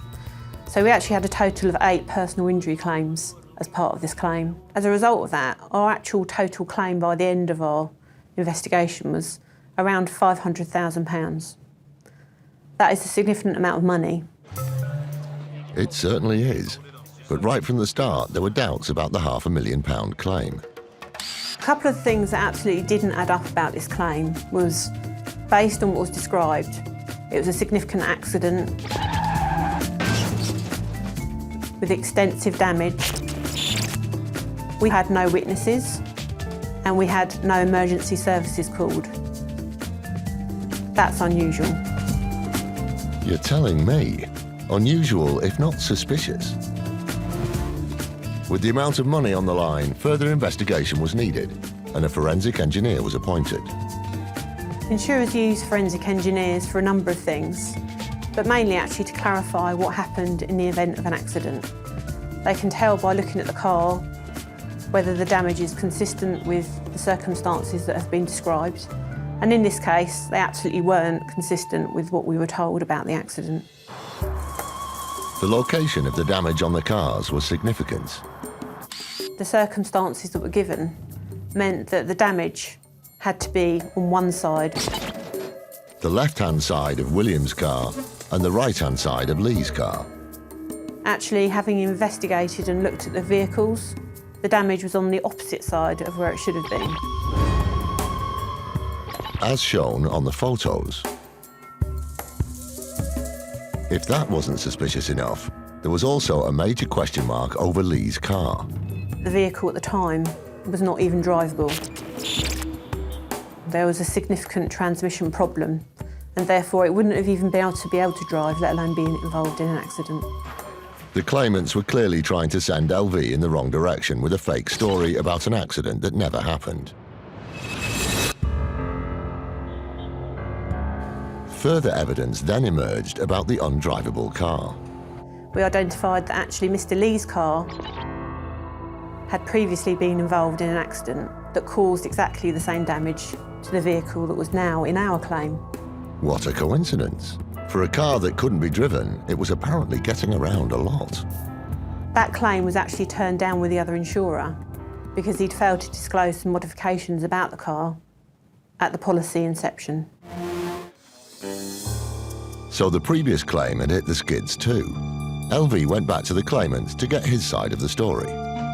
When we spoke to Mr. Lee about the information that we'd found about the previous accident, he still absolutely denied any knowledge of that accident happening. More inconsistencies emerged when the passengers who were supposedly in the cars at the time were interviewed. Unfortunately, they hadn't got their story straight. One talked about it happening in the afternoon and the other one said it happened in the evening. That's not possible. In fact, nothing about the claim was possible, and it showed. This wasn't the most sophisticated. Their stories didn't match up. The cars weren't even drivable at the time of the claim. It just really was shoddy. LV was determined to take the case further. It was very clear that we needed to do a bit more than just not pay the claims. They referred the case to the City of London Police's Insurance Fraud Enforcement Department, and the officers interviewed some of the people who'd supposedly been in the cars. 3 of the claimants confirmed that actually the accident didn't take place and their claims were absolutely fraudulent. These 3 were given cautions. But the case against the 5 other men went to court. Williams, the driver of the car insured with LV, received 8 months, and Lee, the owner of the undrivable car, got 12 months. LV were really pleased with this result. It's not okay to commit a fraudulent claim. And as a result of doing that, you will be found out and you will be put in prison.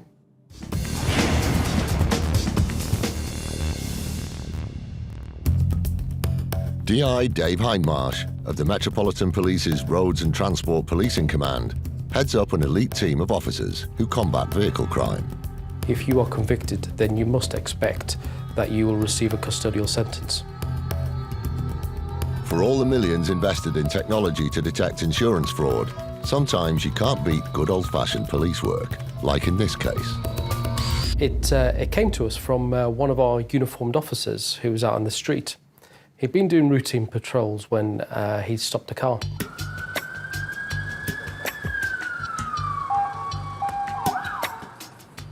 The car was registered to a London driver. In fact, it was registered to the person who was driving it, but the insurance policy was registered up north in Daventry with our driver, who was stopped at the time, as a named driver. The car was ultimately not insured, so it was seized. But this wasn't the end of the story, not by a long way. Several days later, the same officer stopped another car, virtually in the same circumstances, in that it was a London car with a London driver. However, the insurance policy was for an address in Daventry, again with this person as a named driver. Either a lot of drivers were moving from Daventry to London and forgetting to update their details, or something more sinister was going on.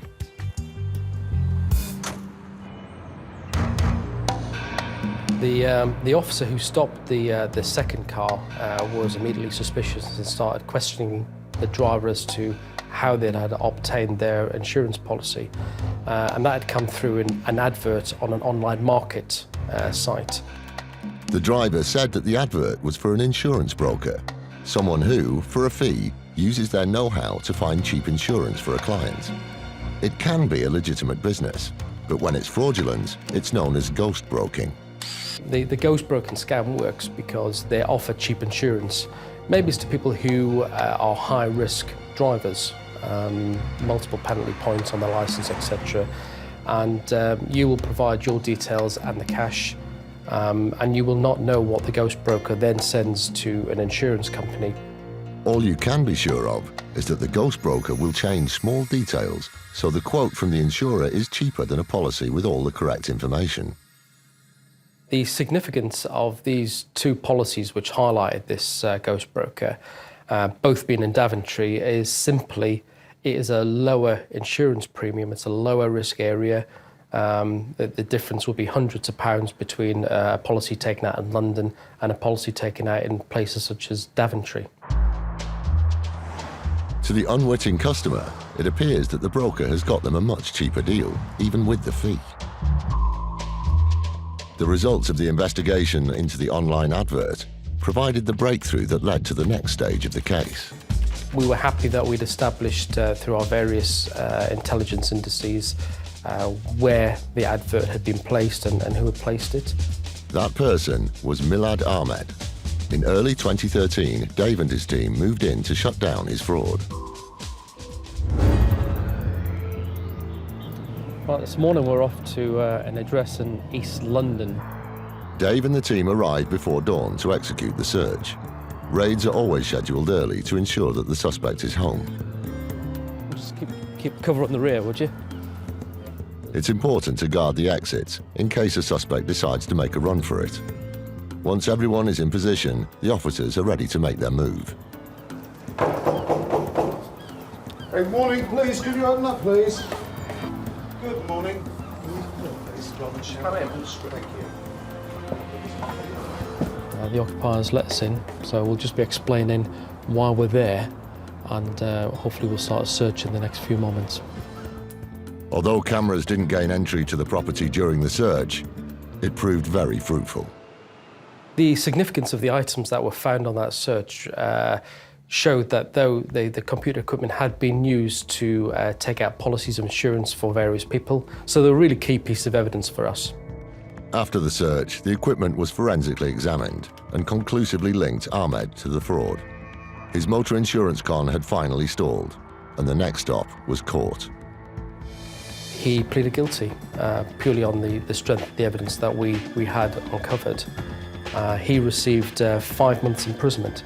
As far as Dave is concerned, The sentence sends out a strong message to would-be ghost brokers. It's illegal, you can't do it, and if you are convicted, then you do stand the risk of going to prison.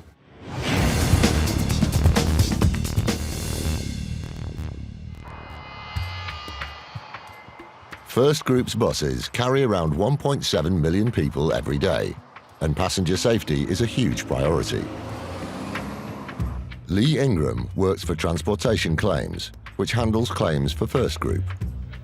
Every accident that results in a personal injury case against the company is thoroughly investigated. But not everything is as it seems at first glance. It was alleged in early September 2014 that 2 ladies had been thrown from their seats due to a bus braking heavily. This was in reaction to a car in front that had stopped to turn right. According to the claim, the women had suffered multiple serious injuries. The injuries alleged were soft tissue injuries to the neck. One of the ladies was alleging an eye injury. There was an exacerbation of a pre-existing spinal condition, some injury to the ribs. All of these sorts of injuries would be commensurate with being thrown around a bus into the metal parts of the bus, the poles and the seats in front. The value of the claim was therefore considerable. Both of these claims combined would have been around about the £20,000 mark, and that would have covered the injuries themselves, the loss of earnings, treatment fees, and also the legal bills arising from bringing the claim. According to First Group's records, the incident was real enough. No one's denying that this is a genuine situation where a bus driver has had to brake heavily. So we've established that something has happened. The next thing we need to do is to prove whether the lady's injuries have been caused by this incident. First Group buses are fitted with multiple CCTV cameras, so the next logical step was to check the recording from the day of the incident. All seemed normal at first. So what we're seeing is a nice journey through what looks like sort of countryside type area. The women in question are sat in the top right of the frame. When I'm reviewing the footage, I'm expecting to see something like a zero-gravity space transmission with bodies flying around in slow motion, ricocheting off the inside of the bus. Expecting to see being the operative phrase. The emergency stop is coming up, which supposedly resulted in multiple injuries to the women. There's definitely an incident there. The bus has had to brake. The passengers on the top deck and the driver can be seen reacting to the sudden braking. So let's see what happened to the 2 women. If what they claimed occurred is true, you're about to see something distressing. Brace yourselves. Oh, is that it? Am I missing something? According to the women, the incident had caused multiple serious injuries to the neck, eye, ribs and spine. But the footage put a very different spin on things. There's nothing like what's actually been said. There's no sign of these 2 ladies being thrown from their seats, as has been alleged. We've got claims for rib injuries, eye injuries. Do you see any contact with the eye or ribs of either of these people on the bus? No, because it didn't happen. So this footage is just great in that it totally refutes anything that they're saying has happened. No matter how many times you look at it, there's no way the footage shows an impact that could have resulted in multiple injuries. There's certainly no eye injury, although they may want their eyes tested if they think the footage backs up their claim. Their case is further undermined several minutes later when they reach their stop, get off the bus and stroll away, seemingly without a care in the world and showing absolutely no signs of injury. To make themselves seem more legitimate, the women had taken on legal representation. I quote from one of the solicitor's comments, the force of the braking threw the claimant off her seat. That's utter bobbins. It didn't actually happen. You'd get thrown further off your seat if you had hiccups. It was hard to swallow that the claim had come in at all. Naturally, we sent the CCTV footage to the claimant's solicitors. In most cases, that brings everything to an abrupt halt. Unusually, we did actually receive a reply back this time saying that the claims were withdrawn. That's all very well and good, but it would be nice sometimes to just get a response saying, I'm sorry for wasting your time. I've been doing this job for 28 years and that's never happened yet, but a man's got to have a dream. One day, Lee, one day.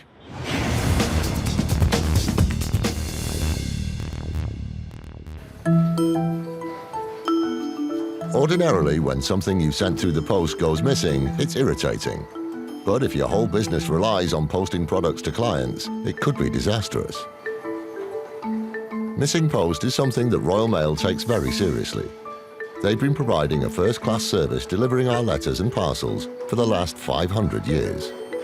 So when they heard about multiple postal losses affecting one person, they set up an investigation. Royal Mail received around 90 claims for compensation of mail relating to mail being sent by Mr. Milan Cockman, being sent to various addresses throughout the world. What he was claiming that the items were actually lost in the post.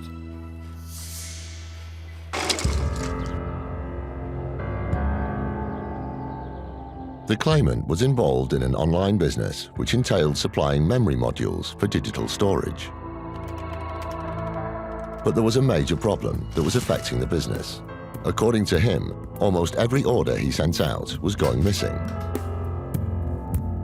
And he was having to claim back compensation from Royal Mail.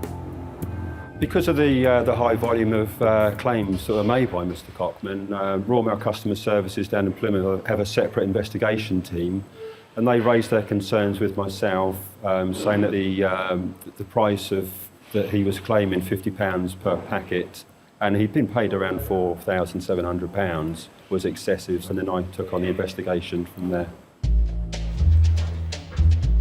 With such a large sum of money being delivered into his bank account, suspicions were raised. The investigation turned to the paperwork supplied by the claimant in support of each of the 90 payouts. I looked at the invoices and they appear to be scanned. This was immediately cause for concern, as claims require original documentation. The investigation then turned to the high-value products being sent out. I then contacted the company where Mr. Cockman alleged that he brought them from, and they confirmed that the memory module was values, in fact, around £6 or £7 and not £50. Was it possible that someone involved in memory storage could just forget the price of the product? I also looked on the internet myself and again found that you could buy these memory modules for around £6, £7, not the £50 as Mr. Cockman had claimed. By inflating the price by 8 times the true value, the claimant was posting a huge profit from the compensation payouts. Having gathered proof of the fraud, I then contacted an inspector, a police inspector, and arranged for the arrest of Mr. Milan Cockman. We searched Mr. Cockman's home address and we recovered a number of computers which were forensically examined by Royal Mail's forensics team. And we also recovered a number of invoices which showed the actual amount Mr. Cockman had paid for each of the memory modules. But the strongest evidence was, naturally, stored away digitally. Mr. Cockman was quite upset after his arrest, and I think that's probably because there was such damning evidence that we recovered on his computers. The case had fraud stamped all over it, and the claimant was eventually taken to court. Mr. Cockman was found guilty of all the charges under the Fraud Act. He was sentenced to 4 weeks imprisonment, which was suspended for 18 months, 180 hours unpaid work, and had to pay compensation for £2,500 to Royal Mail. The result of the trial sent out a strong message. Royal Mail were very satisfied with the outcome of the case, and I think it shows that we will prosecute for every fraud offence.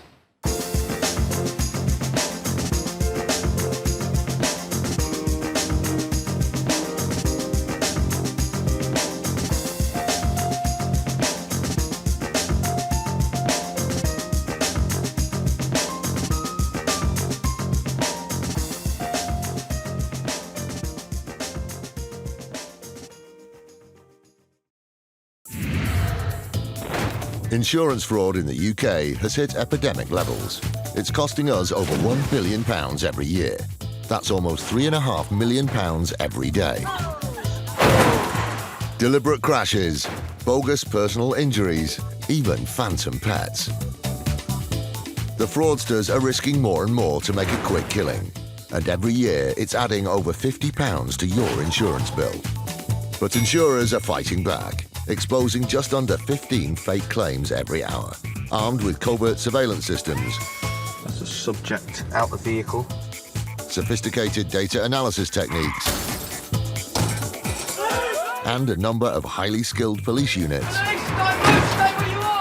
They're catching the criminals red-handed. Just don't lie to us. All those con men, scammers and cheats on the fiddle are now caught in the act, unclaimed and shamed.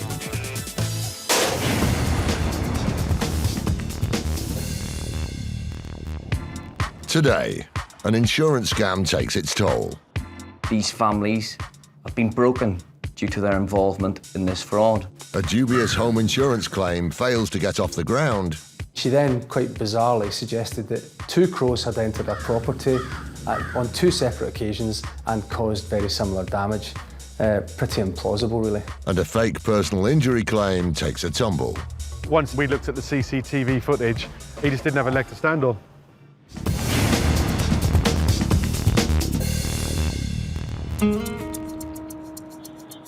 Fraudsters seem to think that making a false claim involves little or no risk.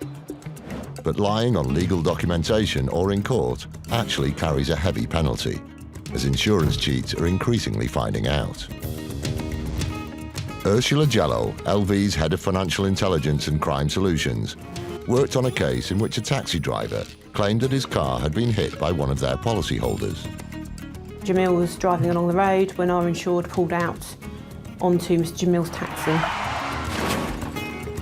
The resulting collision meant that the taxi driver was claiming for compensation. The claim was for Mr. Jamil himself from an injury perspective. The damage to his vehicle, hire of a temporary car and storage. In addition to that, he was actually carrying two passengers at the time who both also put personal injury claims through. In total, the claim that was put forward totalled £145,000.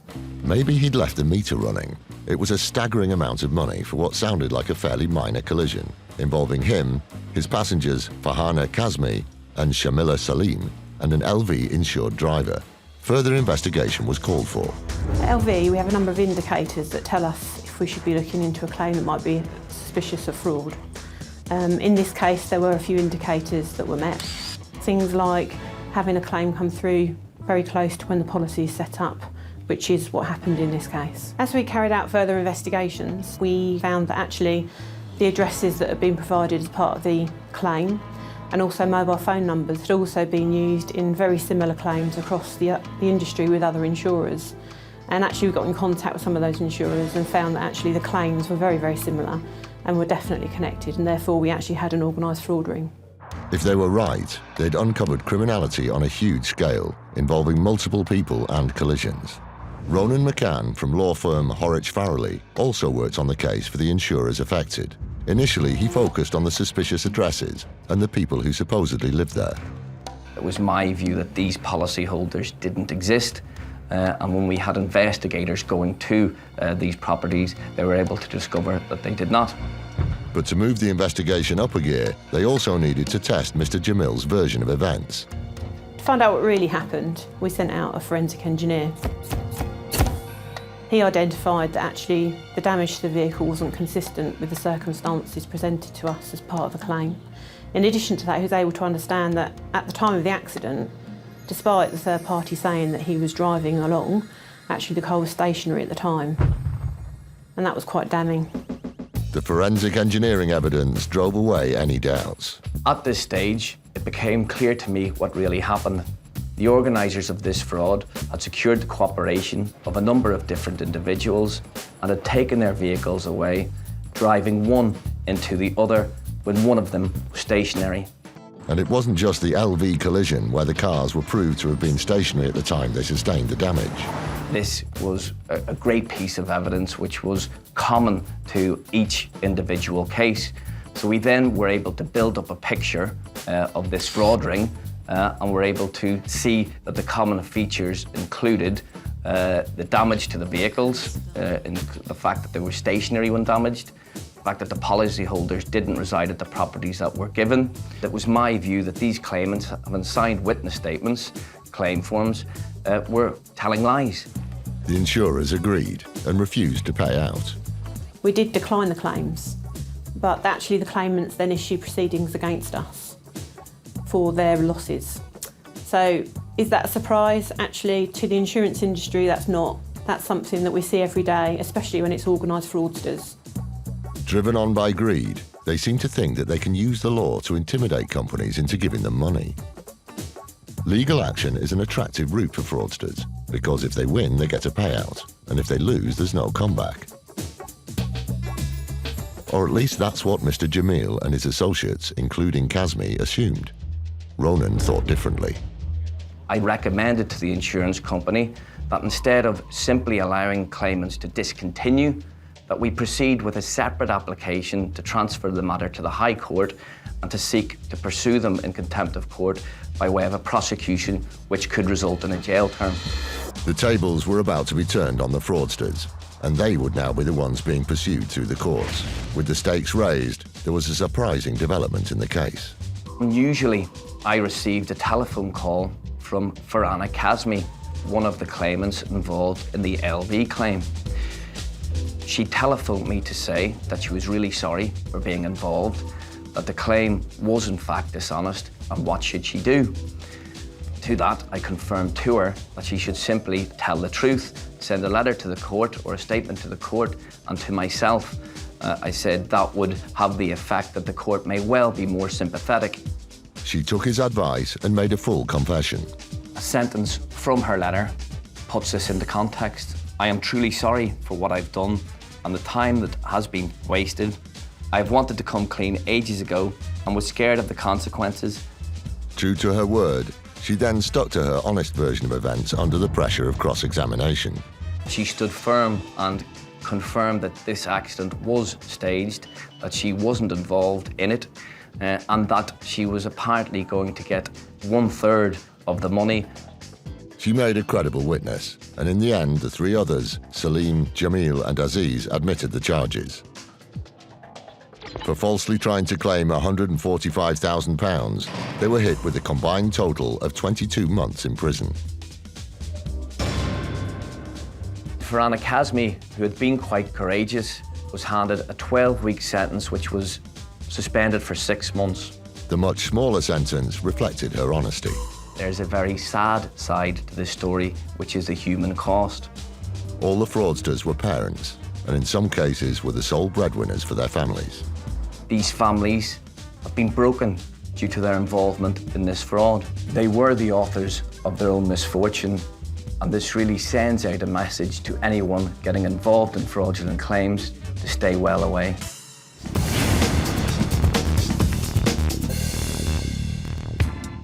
Later, a phone claimant's story lacks the ring of truth. And what date was it that this happened? And a shocking injury leads to a bogus compensation claim. That's the point where his leg is snapped and the bone is probably on the outside of his body by now.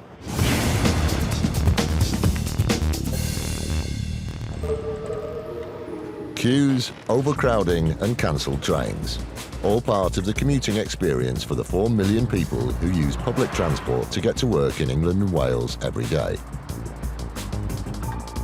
As if that's not bad enough, one man recently got home to discover that he'd lost his phone during the journey. Andy Morris is the Chief Marketing Officer for Assurance Solutions, a company that provides cover for mobile devices. We received a call from this particular claimant. They had lost a high specification iPhone. Thank you for returning my phone call. The reason I needed to speak to you, sir, was just about the claim that you have with us at the moment for your missing mobile phone. Okay, so can you just talk me through what happened on the day that your phone went missing, please? I had my lunch over there in town centre. Yeah. I just, usually I do lunch. I just had the burgers over there. I was over there having burger. Then I know that I had a mobile with me. It was only later that he realised he'd lost the phone. In line with standard procedure, the case was reviewed by the company's claims handlers. We have a unique sort of fraud scoring system which will identify trends or likelihoods or people who have a propensity to submit a false claim. So this particular claimant was a little bit vague, which is not uncommon for people when they've lost their phone. When was the last time that you made a phone call from that phone or sent a text message? I think about 2 o'clock. Sorry? About 2 o'clock. 1:30, 2 o'clock. So around 1:30, 2 o'clock. So after you finished work? Yeah. Okay, that's no problem at all. And what date was it that this happened? The date, exactly. Could you check here on your system because my memory is very bad. That's why I lost my mobile. The claim was flagged as needing further investigation, and the fraud team interviewed the man in more detail. Have you ever sold a mobile phone at all?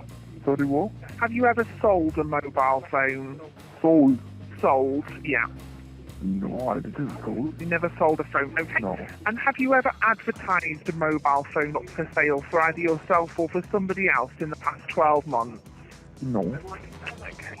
He sounds pretty certain, but it turns out his faulty memory has let him down again. You also advised that you'd never sold a phone before and you'd never put a phone up for sale for yourself or for anybody else. Okay. I did before somebody else. Not for me. Okay, so who was that and when did you do that? He was my friend. Okay, and when did you do that? About 1 month before. But the absent-minded claimant was forgetting something else, something very important. One of the amazing things about this case is the evidence that we obtained was that the claimant was advertising for sale on an online sales site the same phone, exactly the same specification, with the same contact details, personal contact details that he'd submitted for the claim form. As part of our assessment, what I've done is I've put your contract telephone number you're claiming on, and it shows me a recent advert that's been placed for an iPhone 6 64GB. Okay, just stating that that phone has gone up for sale. Okay, and that phone was put up for sale since you took out this contract for your iPhone 6 64GB. Okay, and so can you just explain that for me if you've never sold a phone? I'm just wondering, I didn't sold any kind of mobile. I told you I just sold it once for my friend. Yeah, so that was for the Galaxy Note. But I can see that you've placed an advert using your contract telephone number to sell an iPhone 6 64GB. From my email address, yeah? From your contract telephone number. From my contact telephone number? Yeah. Despite the claimant's vague response, the situation was crystal clear. The phone that he was claiming a payout for was also on sale. The suspicion was that he'd never lost it and that he was attempting to get a double payout.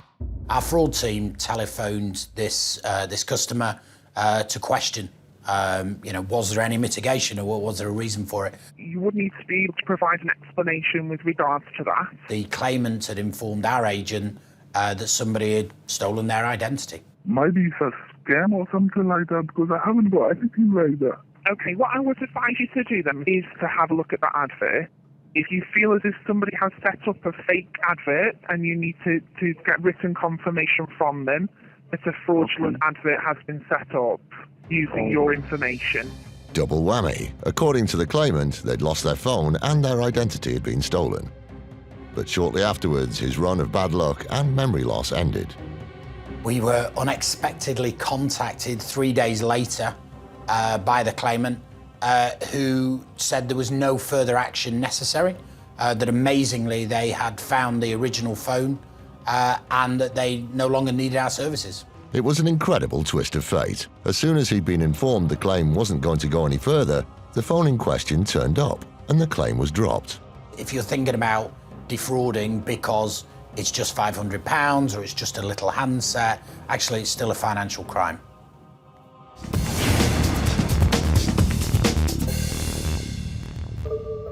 Accidental damage to your possessions can leave you spitting feathers.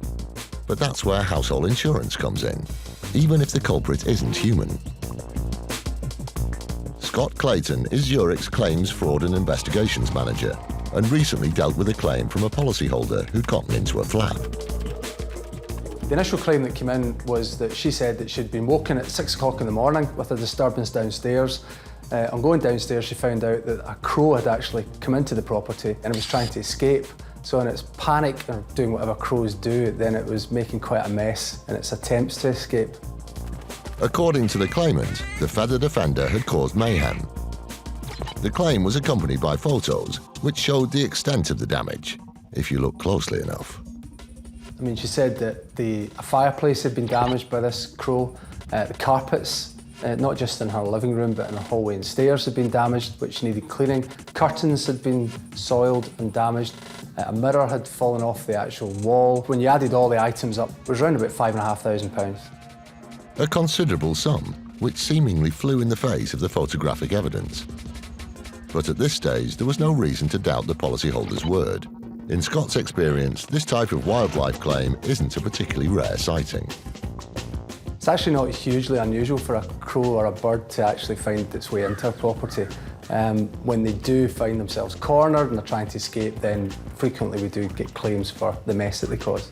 It was only on closer examination that foul play was suspected. We investigated the claim like we normally do and looked into the background of the policyholder, and we managed to find out that she'd actually made several previous claims with other insurers. So we looked specifically into one claim because it had very similar hallmarks to this one and managed to establish that, sure enough, she'd made a virtually identical claim to our previous insurers for damage caused by a crow.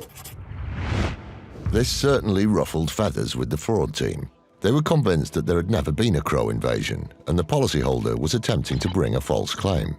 We sent an investigator out to see the policyholder, took a statement from her.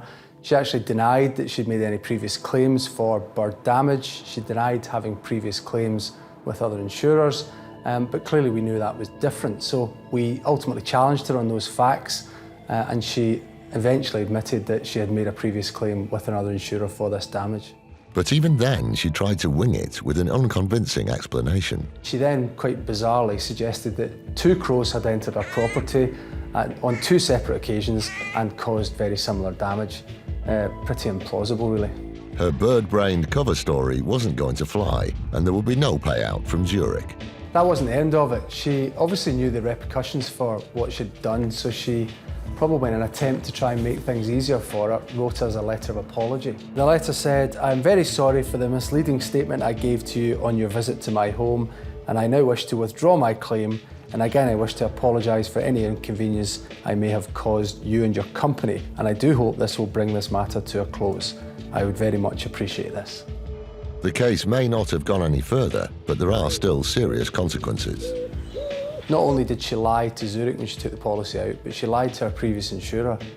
Although she admitted that she'd made a fraudulent claim, it doesn't stop there because she's going to find it very difficult to obtain insurance in the future. With no payout and a big question mark against her financial prospects, the whole saga has left the policyholder with nothing to crow about. If you're going to lie to your insurance company, don't underestimate how much they collaborate in terms of the data and information. And if you get caught lying, the consequences of doing that are quite severe, either through lifestyle, employment, or ultimately getting future insurance.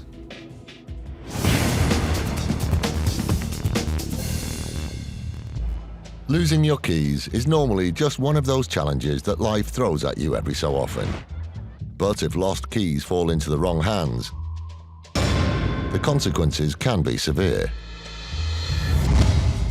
Mark Chiappino is the Counter-Fraud Claims and Policy Validation Manager at Direct Line. A customer, Mr. Singh, recently got in touch to lodge a claim for items he said had been stolen in a burglary. We received a 9-page list from him detailing the items that had allegedly been stolen. This included 2 mobile phones, 2 laptops, 4 cameras, the £2,000 cash, and £35,000 worth of jewellery. A 9-page list is all very well, but a high-value insurance claim requires additional proof of ownership. We asked him to substantiate the amount of jewellery that had been taken, and he subsequently emailed us several photographs. These show the extent of the pilfered plunder. The burglars were lucky to net such a large haul, Not least because, according to Mr. Singh, they gained entry to the property purely by chance.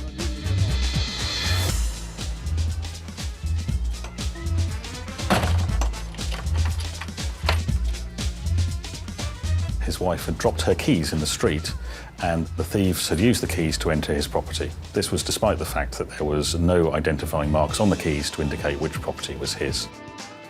What a stroke of luck for the thieves, finding a random set of keys on the street, locating the right house by fluke, and then pocketing a fortune in valuables. There was something that didn't sound quite right. Alarm bells were ringing right from the start of this claim. There was an unusual set of circumstances, a high value of items had been stolen. He was also really pushy and looking for us to settle this claim straight away. But that simply wasn't going to happen.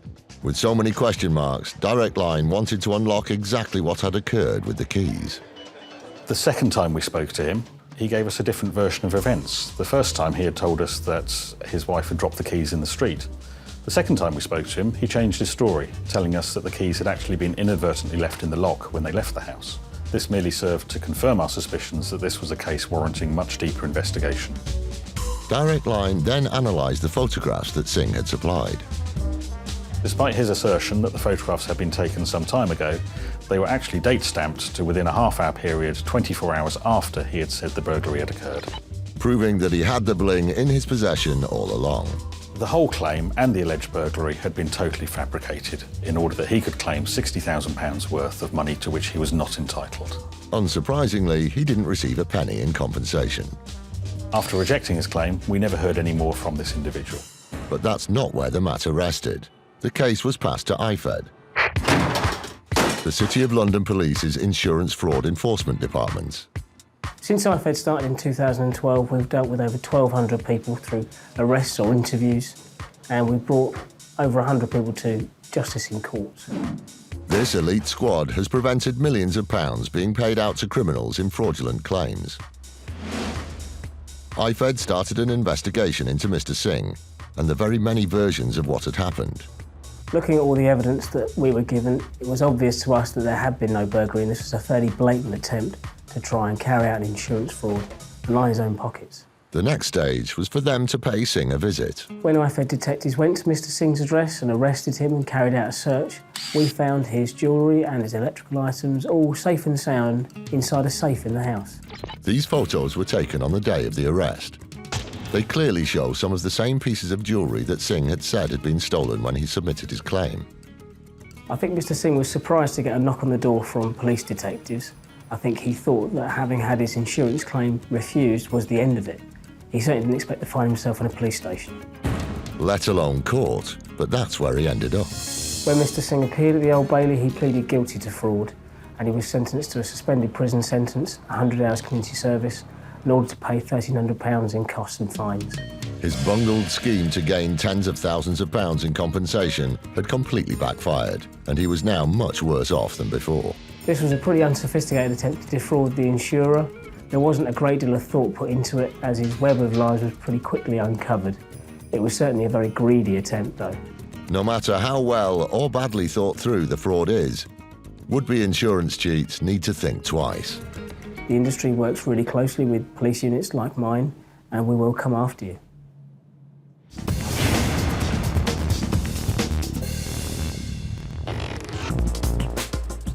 It's no secret that railway stations with their fast-moving trains, escalators and crowds of people carry an element of risk.